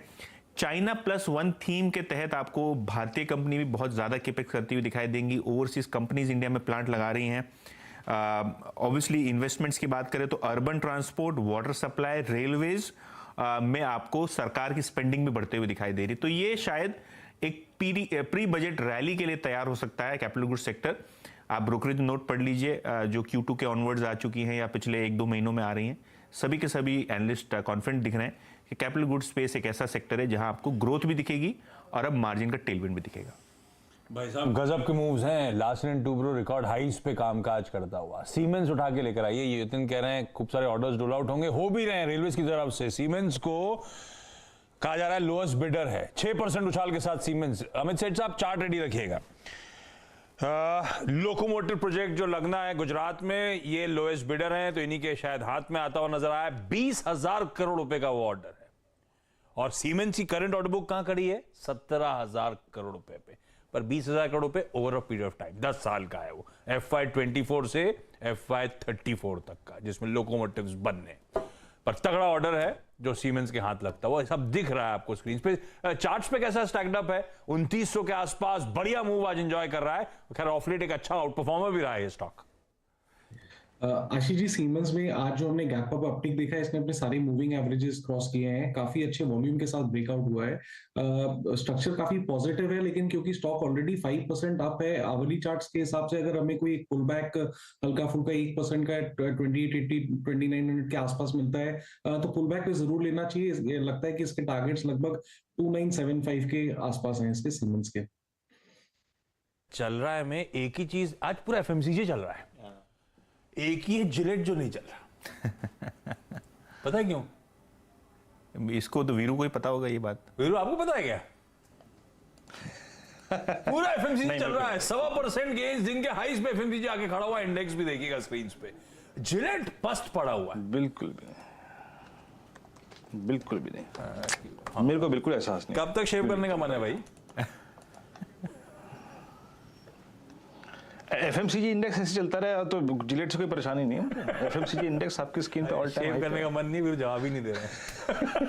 अच्छा क्या चल रहा है? एक और चीज, अभी उस दिन यतिन के साथ चर्चा हो रही थी लंच के समय, किर्लोस्कर ब्रदर्स को लेकर। कल है उसकी EGM। Yes yes yes. Veeru interesting है, यतिन इस पर और आपको टिप्पणी करेंगे, क्योंकि मैं कल के इवेंट्स देख रहा था। शो करने से पहले देखने आया था, तो ईजीएम नजर आई।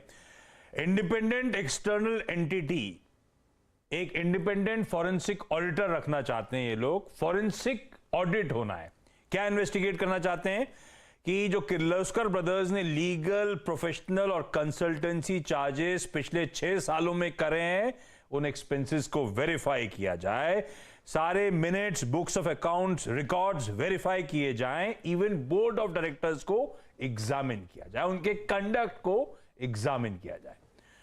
कहानी यह है कि किर्लोस्कर सिबलिंग्स जो हैं, संजय किर्लोस्कर साहब, दूसरी तरफ अतुल साहब और राहुल किर्लोस्कर साहब, इनमें आपस में ठनी हुई है।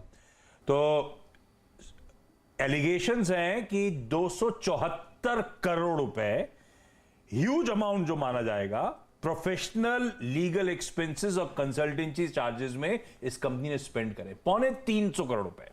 ये एलिगेशन है, इसीलिए ये ईजीएम बिठाई गई कि जांच करी जाए। इसका रिबर्टल कंपनी की तरफ से आया है कि लीगल एक्सपेंसेस सिर्फ 70 करोड़ रुपए के हैं, बाकी हमने इंडियन और ओवरसीज कंसल्टेंट्स को पैसा दिया कंपनी के कारोबार को इंप्रूव करने के लिए। नहीं तो आशीष, इसके अंदर पहलू एक ये है कि किर्लोस्कर इंडस्ट्रीज, सो किर्लोस्कर ब्रदर्स जो है वो एक सिबलिंग कंट्रोल करता है, लेकिन इसकी जो होल्डिंग कंपनी है वो किर्लोस्कर इंडस्ट्रीज, वो भी लिस्टेड है।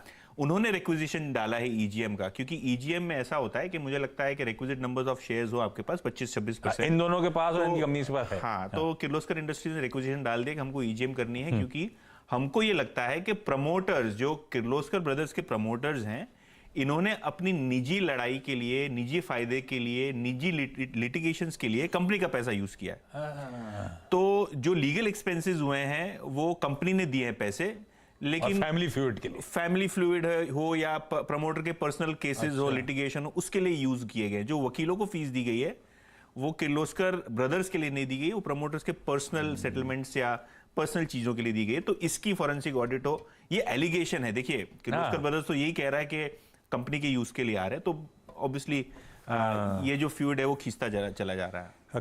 कल ईजीएम है, तो ये पर्सपेक्टिव रखना था, स्टोरी क्या है। चलिए, क्या चल रहा है कि अब आगे बढ़ रहे हैं, और जो पहले टीजर दिया था एक्सपर्ट्स की तरफ से, कुछ बढ़िया पिक्स का तड़का, 4 का चौका, उसकी शुरुआत कर रहा हूं। और सबसे पहले सस्ता ऑप्शन के लिए मानस के पास जाया जाए। मानस, आज का सस्ता ऑप्शन ट्रेड।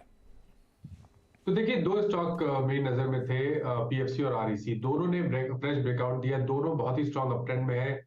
मेरी प्रेफरेंस पीएफसी रहेगी, क्योंकि यहाँ पर जब आज ब्रेकआउट देखने को मिला तो वहां पर काफी बेहतर वॉल्यूम भी देखने को मिले, और अगर दोनों को कंपेयर करें तो ज्यादा स्ट्रांग या ज्यादा शार्प रैली हमने पीएफसी में देखी। तो इस तरह का आउट परफॉर्मेंस शायद पीएफसी में अभी और भी देखने को मिलेगा, इसलिए पीएफसी का at the money call option लेंगे, 145 वाला, 3 रुपए के आसपास ट्रेड हो रहा है, वहां पर खरीदारी करिए। 1 रुपए 90 पैसे के स्टॉप लॉस से खरीदारी करिए 6 रुपए के टारगेट के लिए।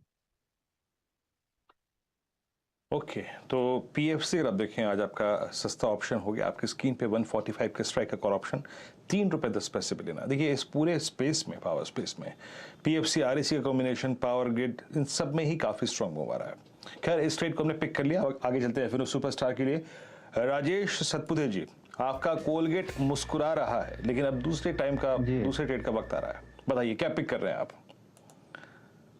वीरेंद्र जी, देखिए, मेरी नजर कैपिटल गुड्स पे है। हमने सीमेंस का जिक्र किया, सीमेंस अच्छा चला है, लेकिन मुझे लगता है अभी इसमें स्टीम बाकी है। तो अगर आपको लेके जाना है जहां पे आपका लॉन्ग बिल्डअप दिख रहा है, टेक्निकल पैरामीटर्स पे हर जगह से ये परफेक्ट ट्रेड लग रहा है, तो हम सीमेंस को ही लेके जाएंगे। 2900 के स्टॉप लॉस के, 30 रुपए का स्टॉप लॉस होगा बीटीएसटी का, और इसका जो नेक्स्ट टारगेट होना चाहिए वो रहेगा 3000 का। तो करंट लेवल से 70 रुपीज का मूव मुझे लगता है अभी भी सीमेंस में बाकी है। मुझे कहता है पूरा जमाना सिमंस का दीवाना। 2930 पे अब देखिए, राजेश जी का भी एफएनओ सुपरस्टार है सिमंस, इट्स अ बाय। और अब चलते हैं 4 के चमत्कार के लिए अमित सेठ जी के पास। बताइए अमित जी, क्या पिक कर रहे हैं आप? जी वीरेंद्र जी, आज जैसे कि हमने डिस्कशन की, एफएमसीजी सेक्टर काफी अच्छा लग रहा है। लीवर की काफी चर्चा हो चुकी है, Lever is also is in fact very strong. उसके अलावा जो मुझे सेक्टर से पसंद आ रहा है स्टॉक, उसका नाम है आईटीसी। आईटीसी ने एक अच्छा बेस बनाया है, 335 340 इसका स्ट्रॉन्ग बेस एरिया है। स्टॉक में एक फॉलोइंग ट्रेंड लाइन ब्रेकआउट है, स्टॉक ने ऑलरेडी अपना 10 डेमा क्रॉस कर लिया, 20 डेमा उसके ऊपर है, दैट इज अराउंड 341.25। तो आईटीसी का स्ट्रक्चर मुझे पॉजिटिव लग रहा है, यहाँ पे एक डबल बॉटम की भी पॉसिबिलिटी है। तो आईटीसी में लॉन्ग की सलाह है 341 का इसका कैश में प्राइस है, टारगेट लगभग रहेंगे 347 रुपए के और स्टॉप लॉस रहेगा 338 का। सीमेंस, पीएफसी सब रिविजिट कर दूंगा ट्रेड, लेकिन पहले गौरांग सर के पास जा रहा हूं।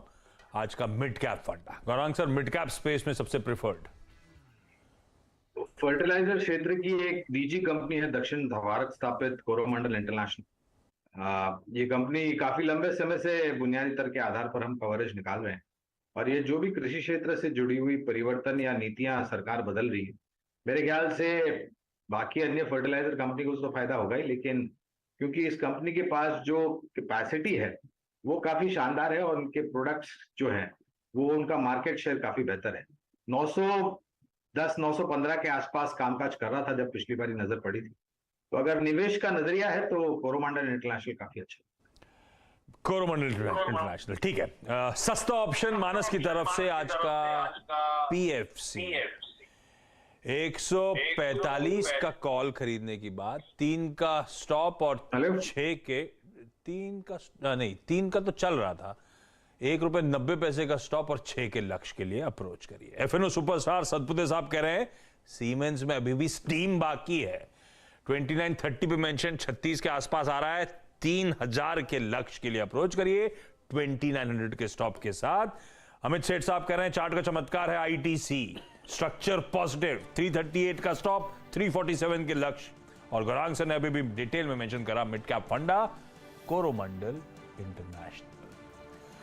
इस बीच एक पैक जो है खासी कमजोरी दिखाता हुआ, वो है पूरा का पूरा रियल एस्टेट।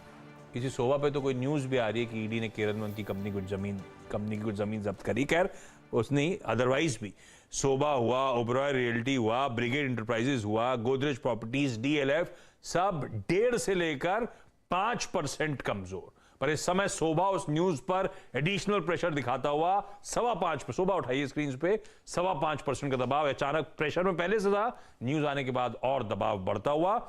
ऐसे में क्विकली चार्ट समीत साहब आप देख के बताइए, शोभा जो वीकनेस आ रही है, न्यूज फ्लोज भी और रियल एस्टेट आज सबड्यूड भी है।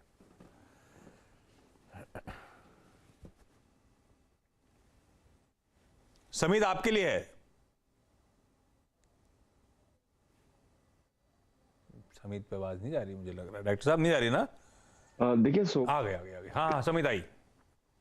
देखिए शोभा की अगर बात करें तो 2-3 दिनों से अच्छा ट्रैक्शन ये स्टॉक में दिख रहा था। 200 डे एवरेज भी इसने ट्रैवर्स किया था, बट कहीं ना कहीं आज वापस ये जो प्राइजेस ने यू टर्न लिया है और वॉल्यूम के साथ लिया है, तो आज का क्लोज अगर 650 के नीचे आता तो ये जो परसों का ब्रेकआउट है वो कहीं ना कहीं निगेट होगा और फिर वापस ये स्टॉक एक कंसोलिडेशन फेज में जाएगा, जहां पे 680 ऑन दी हाई साइड और लो साइड पे 610 एक इंपॉर्टेंट सपोर्ट है। तो ये रेंज है, ये रेंज से बाहर जब भी आएगा तब आप एक डायरेक्शनल कॉल ये पर्टिकुलर स्टॉक पे ले सकते हो। ओके शोभा पे अगर आप देखें आपका ये व्यू है, और इस बीच आपकी स्क्रीन पे 634 पे स्टॉक डीलो पे ट्रेड करता हुआ।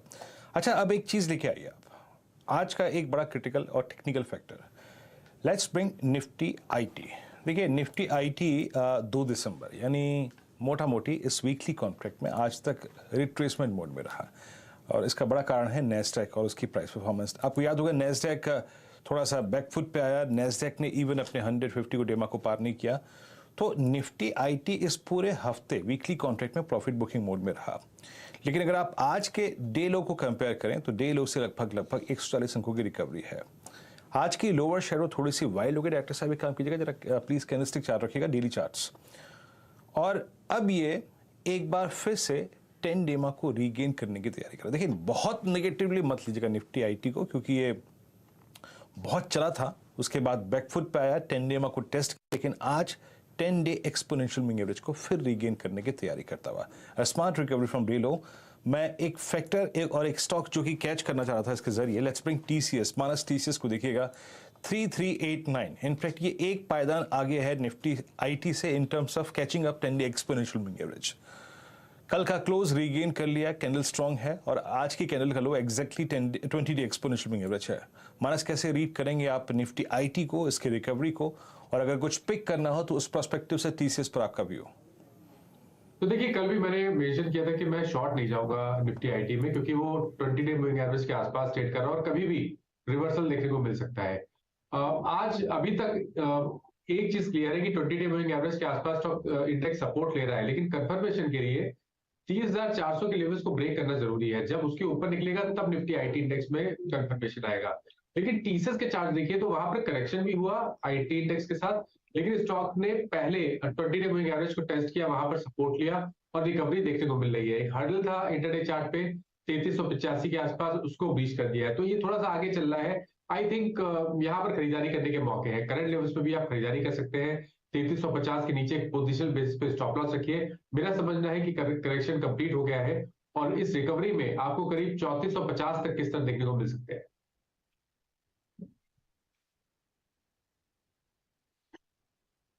ओके, टीसीएस आपकी स्क्रीन पर अब देखिए डे हाई की ट्रेजेक्टरी में और निफ्टी आईटी में स्मार्ट रिकवरी है डे लो से करीब 150 अंकों की रिकवरी और डे हाई की ट्रेजेक्टरी में आके ट्रेड करता हुआ। इस बीच बिग मार्केट वॉइसेस की कड़ी में हमारे साथ श्री देवेंद्र चौकसी क्या चौकसी होल्डिंग्स के मौजूद हैं इस वक्त। देवेंद्र जी नमस्कार, कार्यक्रम में स्वागत है आपका। आज देवेंद्र जी सबसे पहले तो आज पॉलिसी और करीब 35 बेसिस पॉइंट का हाइक और थोड़ा सा अगर आप देखें जीडीपी फोरकास्ट को ट्रिम किया गवर्नर साहब ने और कह दिया कि मतलब कुल मिला के जो हमारा जो वर्डिक्ट होगा, हमारा जो डिसीजन होगा वो एग्जैक्टली इन्फ्लेशन उसकी ट्रेजेक्टरी पर ही आधारित होगा। अभी भी हम ये नहीं कह सकते कि हमारे पास एक ऐसी ट्रेजेक्टरी या फिर एक ऐसा टाइम जोन है जिसमें हम कह सकें कि ब्याज दरें अब ऊपर नहीं जाएंगी। इस पॉलिसी को आपने रीड कैसे किया सर, और आपको कैसी लगी ये पॉलिसी और आपका व्यू मार्केट्स पे इस वक्त? तो एक अच्छी बात यह है कि आई थिंक जो मार्केट की एक उम्मीद थी 35 बेसिस पॉइंट की, वो उम्मीद के हिसाब से एमपीसी के ने भी निर्णय लिया है। तो एक चीज भी संभल के चलते कि मार्केट और आरबीआई दोनों इन्फ्लेशन को बराबर रीड कर रहे हैं और I think based on the inflation related measurement I think view same बन रहा है। तो I think that is one good thing, neither it is above the expectation of market और below the expectation of market, neither it is hawkish nor it is dovish. So obviously I think जो position RBI ने ली है, that position is basically very well calculated and a transparent manner they have taken the position, so compliments to RBI for that. क्योंकि market को जब भी कोई negative surprise नहीं मिलता है या कोई नेगेटिव कारण नहीं मिलता है तो वो टाइम पे मार्केट स्टेडी हो जाता है, and that is what I think we have found I think in this policy. Second most important point I think the focus is on inflation. Road में बहुत अच्छी तरह से डिफाइन किया गया है if inflation is I think running back into the vicinity of 4%, then definitely I think there will be a case for reduction in the rate of interest.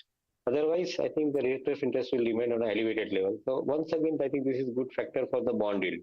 क्योंकि bond yield को फ्लक्चुएट करने के लिए जो कारण प्रभावित है, वो कारण को आपने पब्लिक के सामने रख दिया, ट्रेडर के सामने रख दिया है। तो I think that is another good point. The third point, I think जो मैं समझता हूँ, I think सबसे बड़ा पॉइंट है, उन्होंने एक इन्फ्लेशन का जो रोड मैप रखा है, तो रोड मैप आई थिंक उन्होंने बताया कि इन्फ्लेशन और जीडीपी ग्रोथ दोनों का उन्होंने एक रोड मैप रखा है कि GDP growth 7.1% in the first quarter of FY24 उन्होंने एक रोड मैप रखा हुआ है। And for that road map to happen I think they have factored into account the increase in the agricultural production, they have taken into account higher amount of credit loan credit offtake I think which is happening from other than crude products and also from the commercial segment of loan where the pickup is has also been seen. So उसको ध्यान में रख के उन्होंने एक GDP growth का मार्गदर्शन रखा है। मैं ऐसा समझता हूँ कि with this kind of clarity provided to the market, obviously I think market will probably feel more comfortable going forward as well. All in all put together, एक तरफ डोमेस्टिक इकोनॉमी के अंदर फॉरेन डायरेक्ट इन्वेस्टमेंट का flow आ रहा है, दूसरी तरफ foreign portfolio investment का फ्लो आ रहा है, तो करीबन 100-130 बिलियन डॉलर का जो इन्फ्लो आता है साल के अंदर, तो रूपी भी इतना एडवर्स इम्पैक्ट नहीं करेगा इकोनॉमी के लिए। And that is where again I think the RBI has factored this particular measure into while announcing the growth rate, while announcing the inflation. मेरे ख्याल से I think this is positive probably and market will absorb it very well as far as I think this policy is concerned. Okay, तो आपने अगर आप देखें policy को और उसके आउटकम को बहुत अगर आप देखें बेहतरीन तरीके से समझाया देवेंद्र जी। अच्छा Devendra ji, let's talk about rate sensitive first, और निफ्टी का जो ये ऑल टाइम हाई लगा या फिर निफ्टी बैंक का जो ऑल टाइम हाई लगा, let's talk about banks first.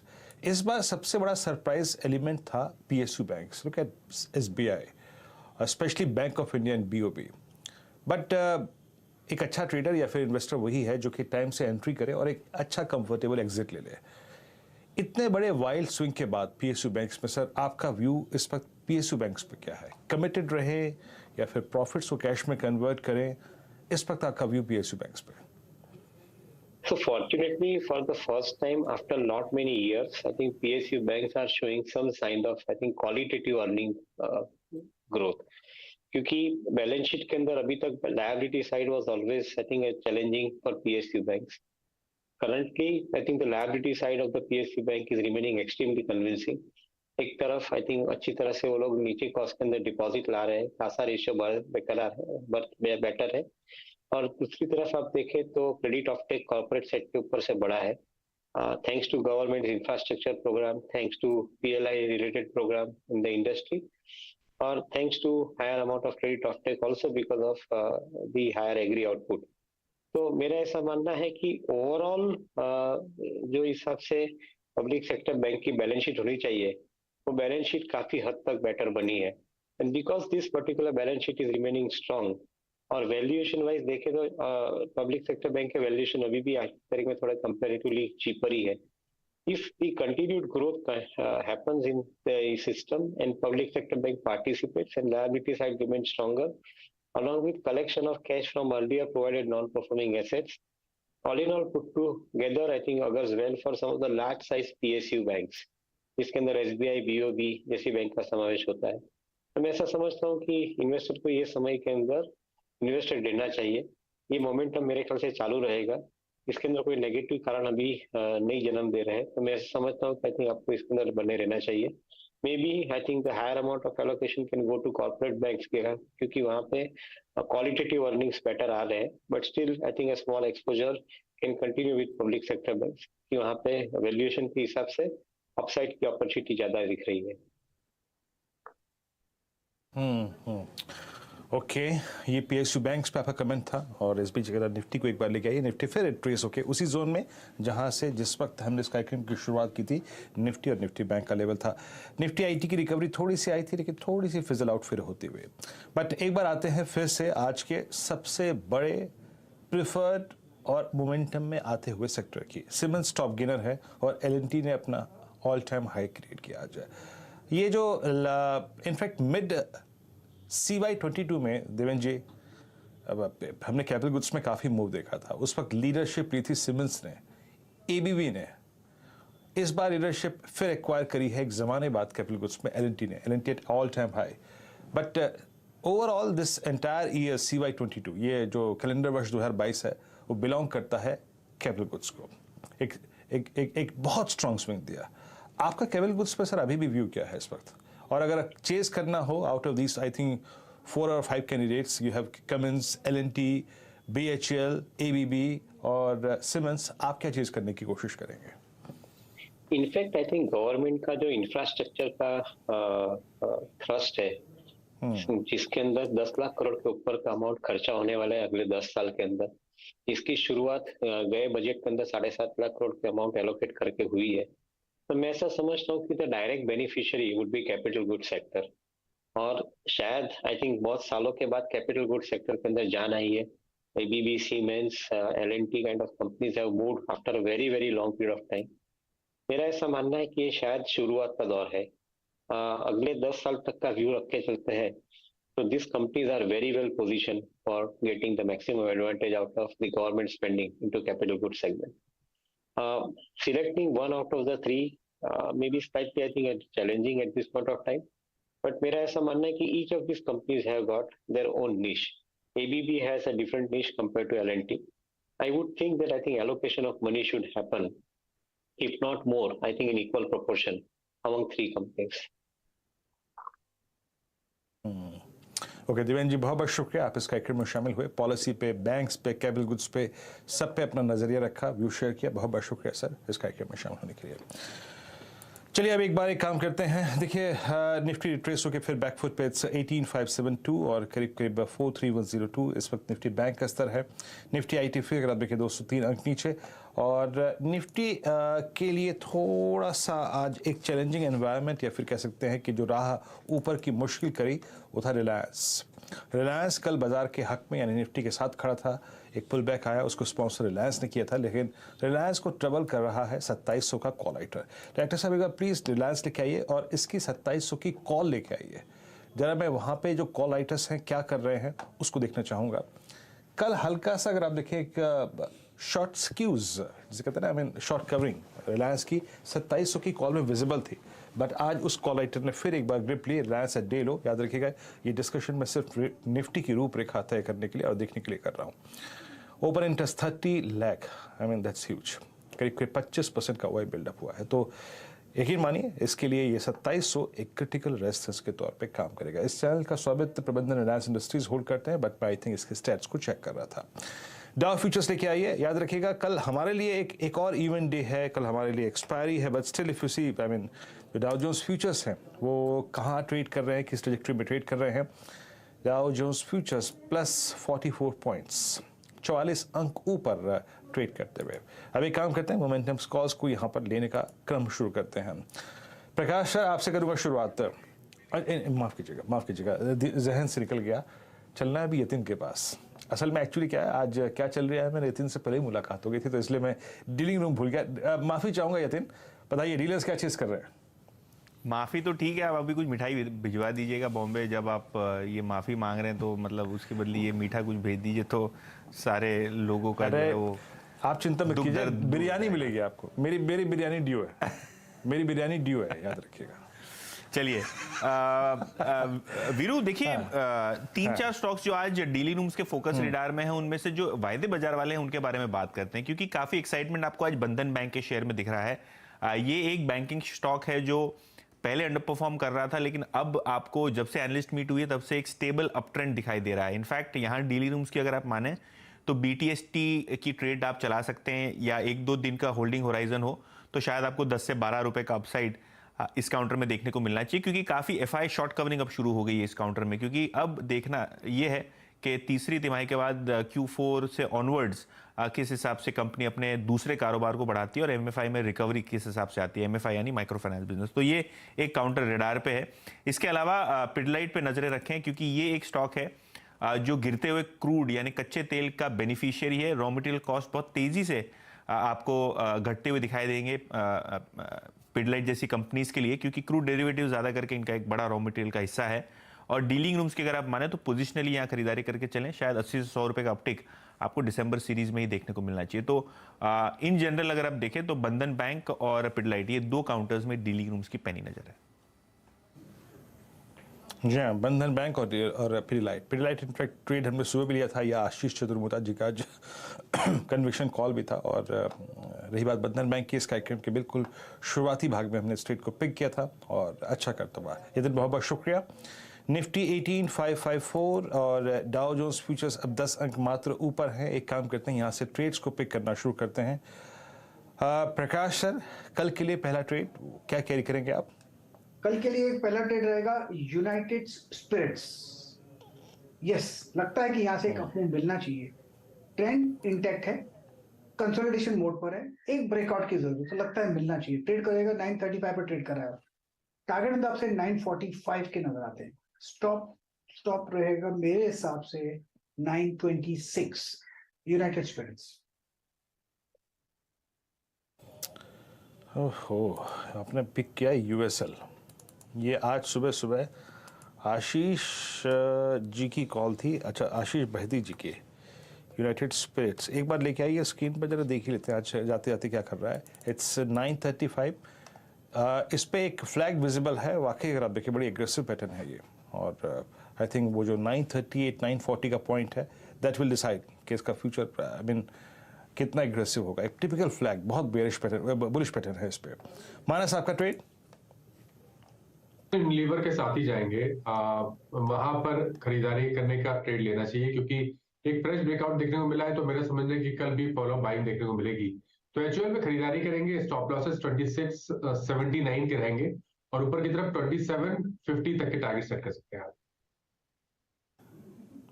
Okay, HUL 2704 पर आप देखें, ये आपका ट्रेड है, आप इसे कैरी करेंगे कल के लिए कन्विक्शन के साथ। अमित सेठ जी, आपका कॉल। जी वीरेंद्र जी, मैं गोदरेज कंज्यूमर प्रोडक्ट्स के साथ जाना चाहूंगा। गोदरेज कंज्यूमर ने भी एक अपना सिग्निफिकेंट रेजिस्टेंस क्रॉस किया, राउंडिंग बॉटम पैटर्न भी है। गोदरेज का करंटली कंज्यूमर का प्राइस है 897 का, टारगेट रहेंगे 916 के और स्टॉप लॉस लगभग रहेगा 887 का। ओके, आपका गोदरेज कंज्यूमर जो है वो कन्विक्शन कॉल हो गया। समीर जी, आपका कन्विक्शन कॉल? देखिए एशियन पेंट्स के साथ ही जाना चाहेंगे। स्टॉक ने काफी दिनों के बाद एक ब्रेकआउट के यहाँ पे इंडिकेशंस दिखाया है, तो यहाँ से हमें एशियन पेंट्स में एक अच्छी मूव लग रही है। तो 30 to 50 का कॉल ऑप्शन बाय करने की सलाह होगी, जो 76-75 के रेंज में ट्रेड हो रहा है। 38 का स्टॉप लॉस, 147 का टारगेट होगा।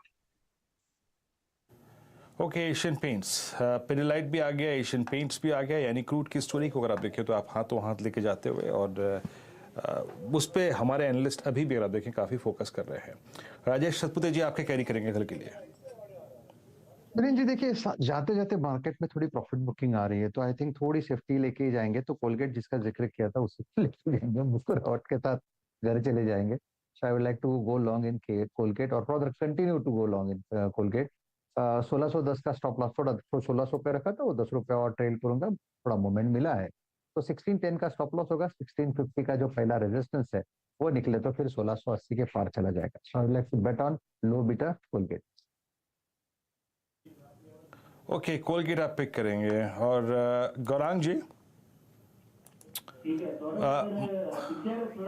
अच्छा, मैं माफ़ी चाहूँगा, आप थोड़ा सा अगर आप देखें, आपको ऑडियो कहीं और का मिल रहा होगा।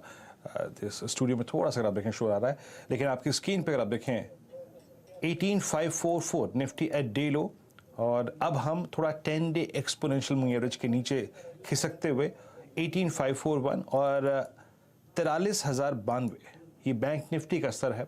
ऑल दो बैंक निफ्टी अभी भी 10 डे एक्सपोनेंशियल मूविंग एवरेज के ऊपर है, बट थोड़ा सा ये भी नीचे आया है। निफ्टी को परेशान किया है कुछ हद तक रिलायंस ने। जरा प्लीज रिलायंस लेके आइएगा। रिलायंस थोड़ा सा सिंक हुआ और करीब करीब 2644 की ट्रेजेक्टरी में आते आते अगर आप देखें यहाँ से एक पुश मिला। आप देखिए जरा प्लीज पिछले 10 मिनटों का बिहेवियर बिटवीन 303 मतलब 3:03 के आसपास से लेकर 3:18 के आसपास, मतलब 15 मिनट में ये करीब 25-26 रुपए का जो स्विंग था वो निफ्टी को थोड़ा सा परेशान करता हुआ it's 18,539 on the down side. तो और जो निफ्टी आईटी में रिकवरी थी 150 अंकों की, वो फिर फिजल आउट हो गई और वो लॉसेस उतने ही हो गए जितने थे। एक रिकवरी के चांसेस लग रहे थे, लेकिन वो पूरी की पूरी रिकवरी जो है वो धूमिल हो गई। खैर, जरा एक बार डायरेक्टर साहब मार्केट ब्रेथ लेके आइए। Let's bring market breath. और मार्केट ब्रेथ इस वक्त क्या है, स्टैट्स क्या कह रहे हैं, उसको थोड़ा सा जज करने की कोशिश करते हैं। फिर उसके बाद में थोड़ा सा आपको जो लॉन्ग शॉर्ट के स्टैट्स हैं वो आपकी स्क्रीन पर रखूंगा। लॉन्ग शॉर्ट के स्टैट्स लेके आइए और उसके बाद थोड़ा सेक्टोरियल आधार पर जज करने की कोशिश करेंगे कि आज देखिए लॉन्ग जो बिल्डअप हुआ अप्रॉक्सीमेटली 2.7% एफएमसीजी में सबसे ज़्यादा लॉन्ग पोजीशंस अगर आज किसी स्पेस में ऐड हुई हैं तो वो है एफएमसीजी बास्केट और एक ऑयल एंड गैस बास्केट में। ये दो स्पेस इनफैक्ट और एक इंफ्रास्ट्रक्चर, ये ऐसे 3 स्पेस हैं जब में सबसे ज़्यादा लॉन्ग क्रिएट हुई है। आप जरा एफएमसीजी लेके आइए, सीधे सीधे डायरेक्टर साहब एक एक करके स्टॉक्स लेके आइएगा। ये रहा लॉन्ग बिल्डअप सीमेंस में, HDFC AMC में। ये तो देखिए न्यूज़ फ्लो का काफ़ी अगर आप देखिए बड़ा इम्पैक्ट था। बाकी PFC और AU स्मॉल फाइनेंस बैंक और ICICI लोम्बार्ड, ये 4-5 स्टॉक्स में सबसे स्ट्रॉन्ग लॉन्ग बिल्डअप क्रिएट हुआ। शॉर्ट कवरिंग HPCL में, IOC में, गोदरेज CP में, टाटा ऑटो एंड पावर में और बंधन बैंक में यहाँ पे शॉर्ट कवरिंग विजिबल थी। इसमें कोई राय नहीं कि बाजार में आज इस बड़े इवेंट से पहले थोड़ी सी अगर आप देखें घबराहट सी थी। 109 शॉर्ट थे। ये थोड़ी टेंडेंसी अगर आप देखें शॉर्ट की बढ़ी, मात्र 32 लॉन्ग। शॉर्ट बिल्डअप कहाँ था? Delta Corp, Jubilant foods, Manappuram finance, LTI, माइंट्री और नवीन फ्लोरिन में। लॉन्ग अनवाइंडिंग थी ओबरा रियल्टी में और बजाज फिंसर्व में, इंडिया सीमेंट्स में, दीपक नाइट्राइट और MRF में। और ये कुछ ऐसे काउंटर्स जहाँ पे आज शॉर्टिंग हुई थी। अच्छा, इस बीच में जो FMCG की बात कर रहा था जनाब, आज का टॉप लॉन्ग OI गेनर, सबसे बड़ा लॉन्ग बिल्डअप आज पूरे बाजार में हुआ है डाबर में। 8.4% का बिल्डअप, 1.8% का प्राइस का इजाफा। ये स्टॉक सबसे अच्छे लॉन्ग्स लेके जा रहा है। कोलगेट पामोलिव करीब करीब 4% ऊपर।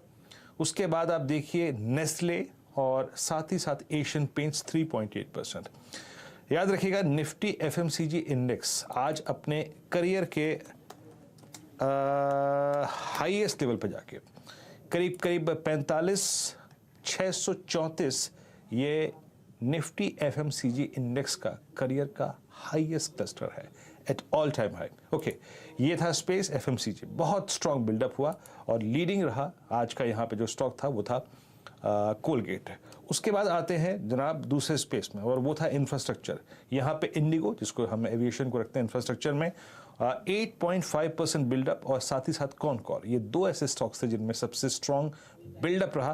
बट इंडिगो एक क्लियर कट विनर था विद 8.5% बिल्डअप।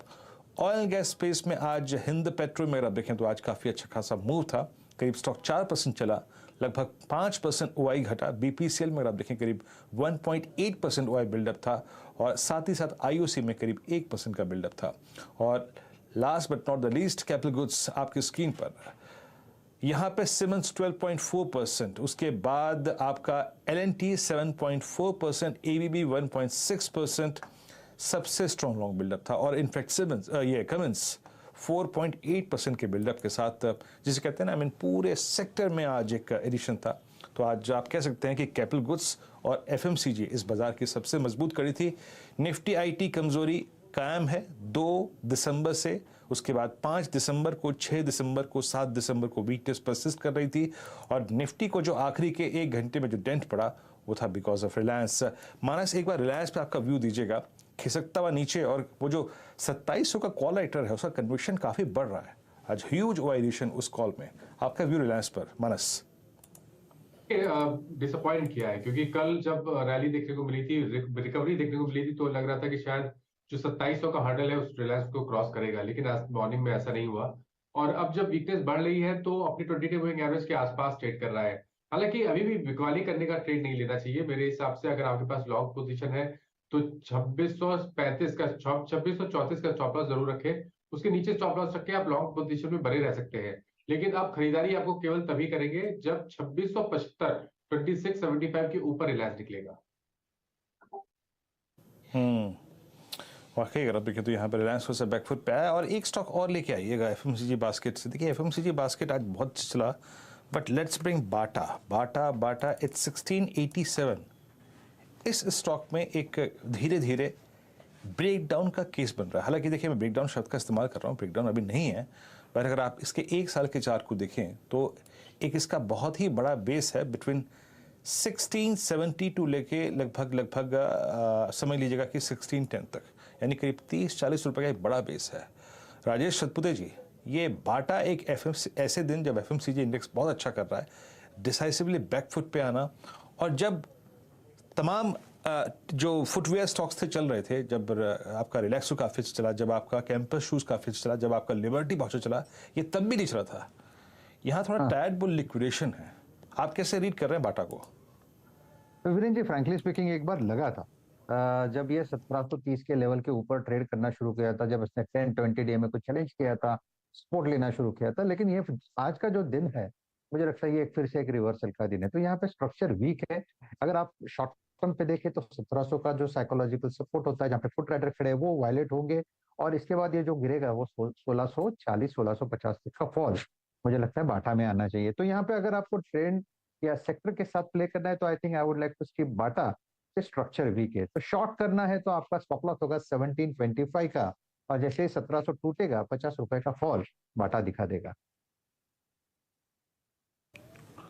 ओके, बाटा में अगर देखें तो इस वक्त लिक्विडेशन है आपकी स्क्रीन पे, बैकफुट पे आके ट्रेड करता हुआ ये स्टॉक। और साथ ही साथ जरा जुबिलेंट फूड लेके आइएगा। अमित सेठ जी, जरा जुबिलेंट फूड का चार्ट देखिएगा आपकी स्क्रीन पे। ये एक और ऐसा स्टॉक जो कि बैकफुट पे आके ट्रेड करता हुआ, और यहाँ पे पेन भी है, शॉर्टिंग भी काफ़ी हुई है, करीब 537। यहाँ पे भी अमित जी एक इन्वर्टेड फ्लैग स्क्रीन पे विजिबल है, और आई थिंक उसका जो ब्रेकडाउन है वो बिलो 535 होगा। आप कैसे रीड कर रहे हैं जुबिलेंट फूड्स को? डेफिनेटली वीरेंद्र जी, काफी वीक स्ट्रक्चर है। This stock has failed to impress time and again, और काफी हम इसमें वीकनेस देख रहे हैं। सारे मूविंग एवरेजेस डाउनवर्ड अलाइंड है, और इस बार भी हमने देखा जो एक हल्का फुल्का पुल बैक आया, उसने 20 डेमा पे रेजिस्टेंस लिया, तो जिस हिसाब से स्ट्रक्चर लग रहा है, मुझे लग रहा है कि stock is totally an avoid, और 535 जिस हिसाब से आज की कैंडल है, लग रहा है कि 535 इसमें ब्रेक हो जाएगा। अगर किसी को ट्रेड प्रीएम्प्ट करना है तो 545 का स्टॉप लॉस होगा, और मुझे लगता है इसमें 525 से 520 के टारगेट्स पॉसिबल है। ओके, जुबिन फूड्स एक और कमज़ोर कड़ी, और एक और स्टॉक को जब मैं जाते जाते मेंशन करना चाहूँगा जहाँ पे पेन है, जो स्टॉक का डे लो की तरफ बढ़ रहा है। Let's bring Maruti at 8649। Maruti ने भी आज एक सेकंड कंसेक्यूटिव, दूसरा लगातार एक क्लोज दिया below 100 day exponential moving average. और जहाँ तक इसकी प्राइस परफॉर्मेंस का सवाल है, याद रखिएगा CY20 के सेकेंड हाफ में, स्पेशली आफ्टर 24 जून, यानी मोटा मोटी बिल्कुल अगर आप देखें 6 महीने में इसने कभी भी 100 डे मार्क के नीचे क्लोजिंग नहीं थी। लेकिन ये अब एक कंफर्म क्लोज जो है वो second consecutive day below 100 day exponential moving average है। और याद रखिएगा जो कल इसमें रिकॉल की खबर थी, जिन्होंने 5 मॉडल्स को रिकॉल किया है, जिसमें ग्रैंड विटारा भी शामिल है, जो इनकी सबसे अगर आप देखें बहुचर्चित और अभी हाल में ही लॉन्च की गई गाड़ी थी, उसका सेंटिमेंटल इम्पैक्ट पड़ता हुआ स्टॉक है डे लो।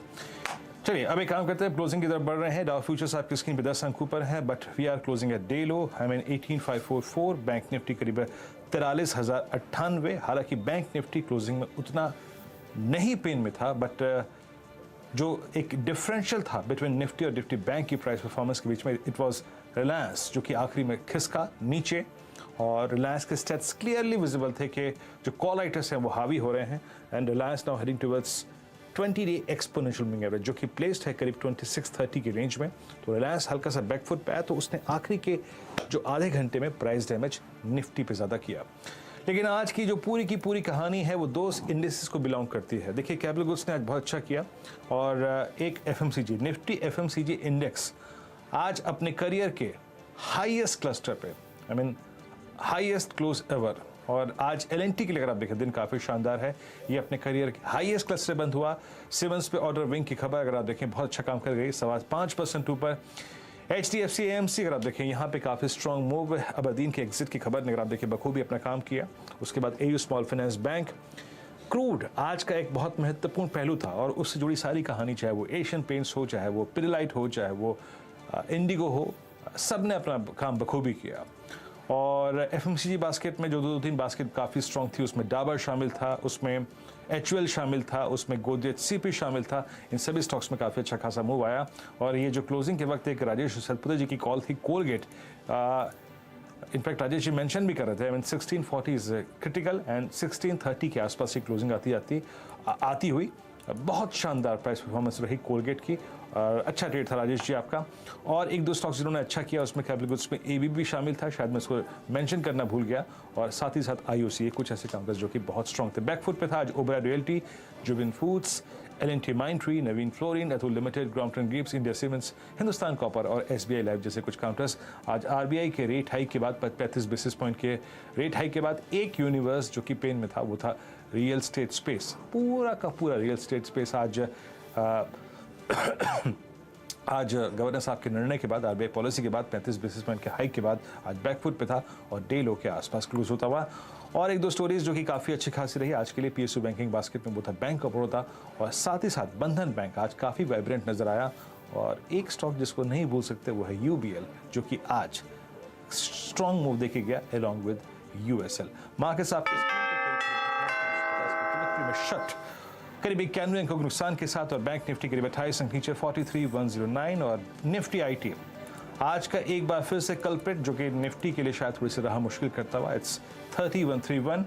और आज का दिन बिलोंग करता है निफ्टी FMCG इंडेक्स को at all time high, thanks to HUL, thanks to Dabur, thanks to Godrej consumer CP और थैंक्स टू मैरिको। सारे के सारे स्टॉक्स आज इस दौर की हाईएस्ट ट्रैजेक्टरी में जाकर बंद हुए। जरा सीधा सौदा की जरा टीम्स लेके आइए। आशीष और नीरज जी की टीम, वहां देखते हैं रुझान कैसा रहा, जो डेट्स पिक किए गए थे उनकी सूरत हाल क्लोजिंग के वक्त कैसी थी। आशीष की टीम आपकी स्क्रीन पे सबसे पहले आएगी, और इस क्रम में देखिए जिंदल स्टेनलेस, जहां पे कल काफी अगर आप देखें अच्छा मूव देखा था हमने, आज उनको पिक किया था, 380 पे क्लोज हुआ।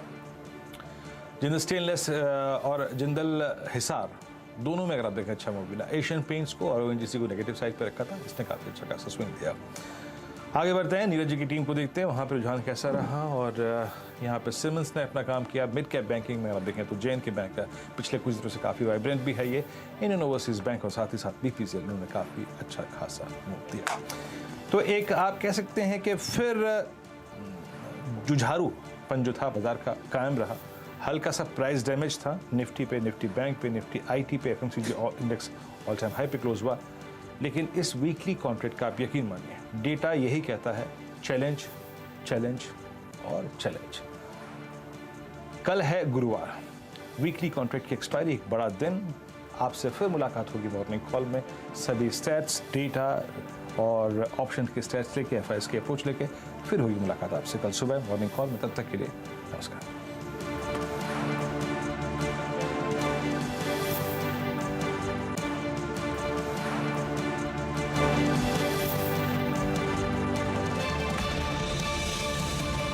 Only Steel presents Majboot Stocks of the Day.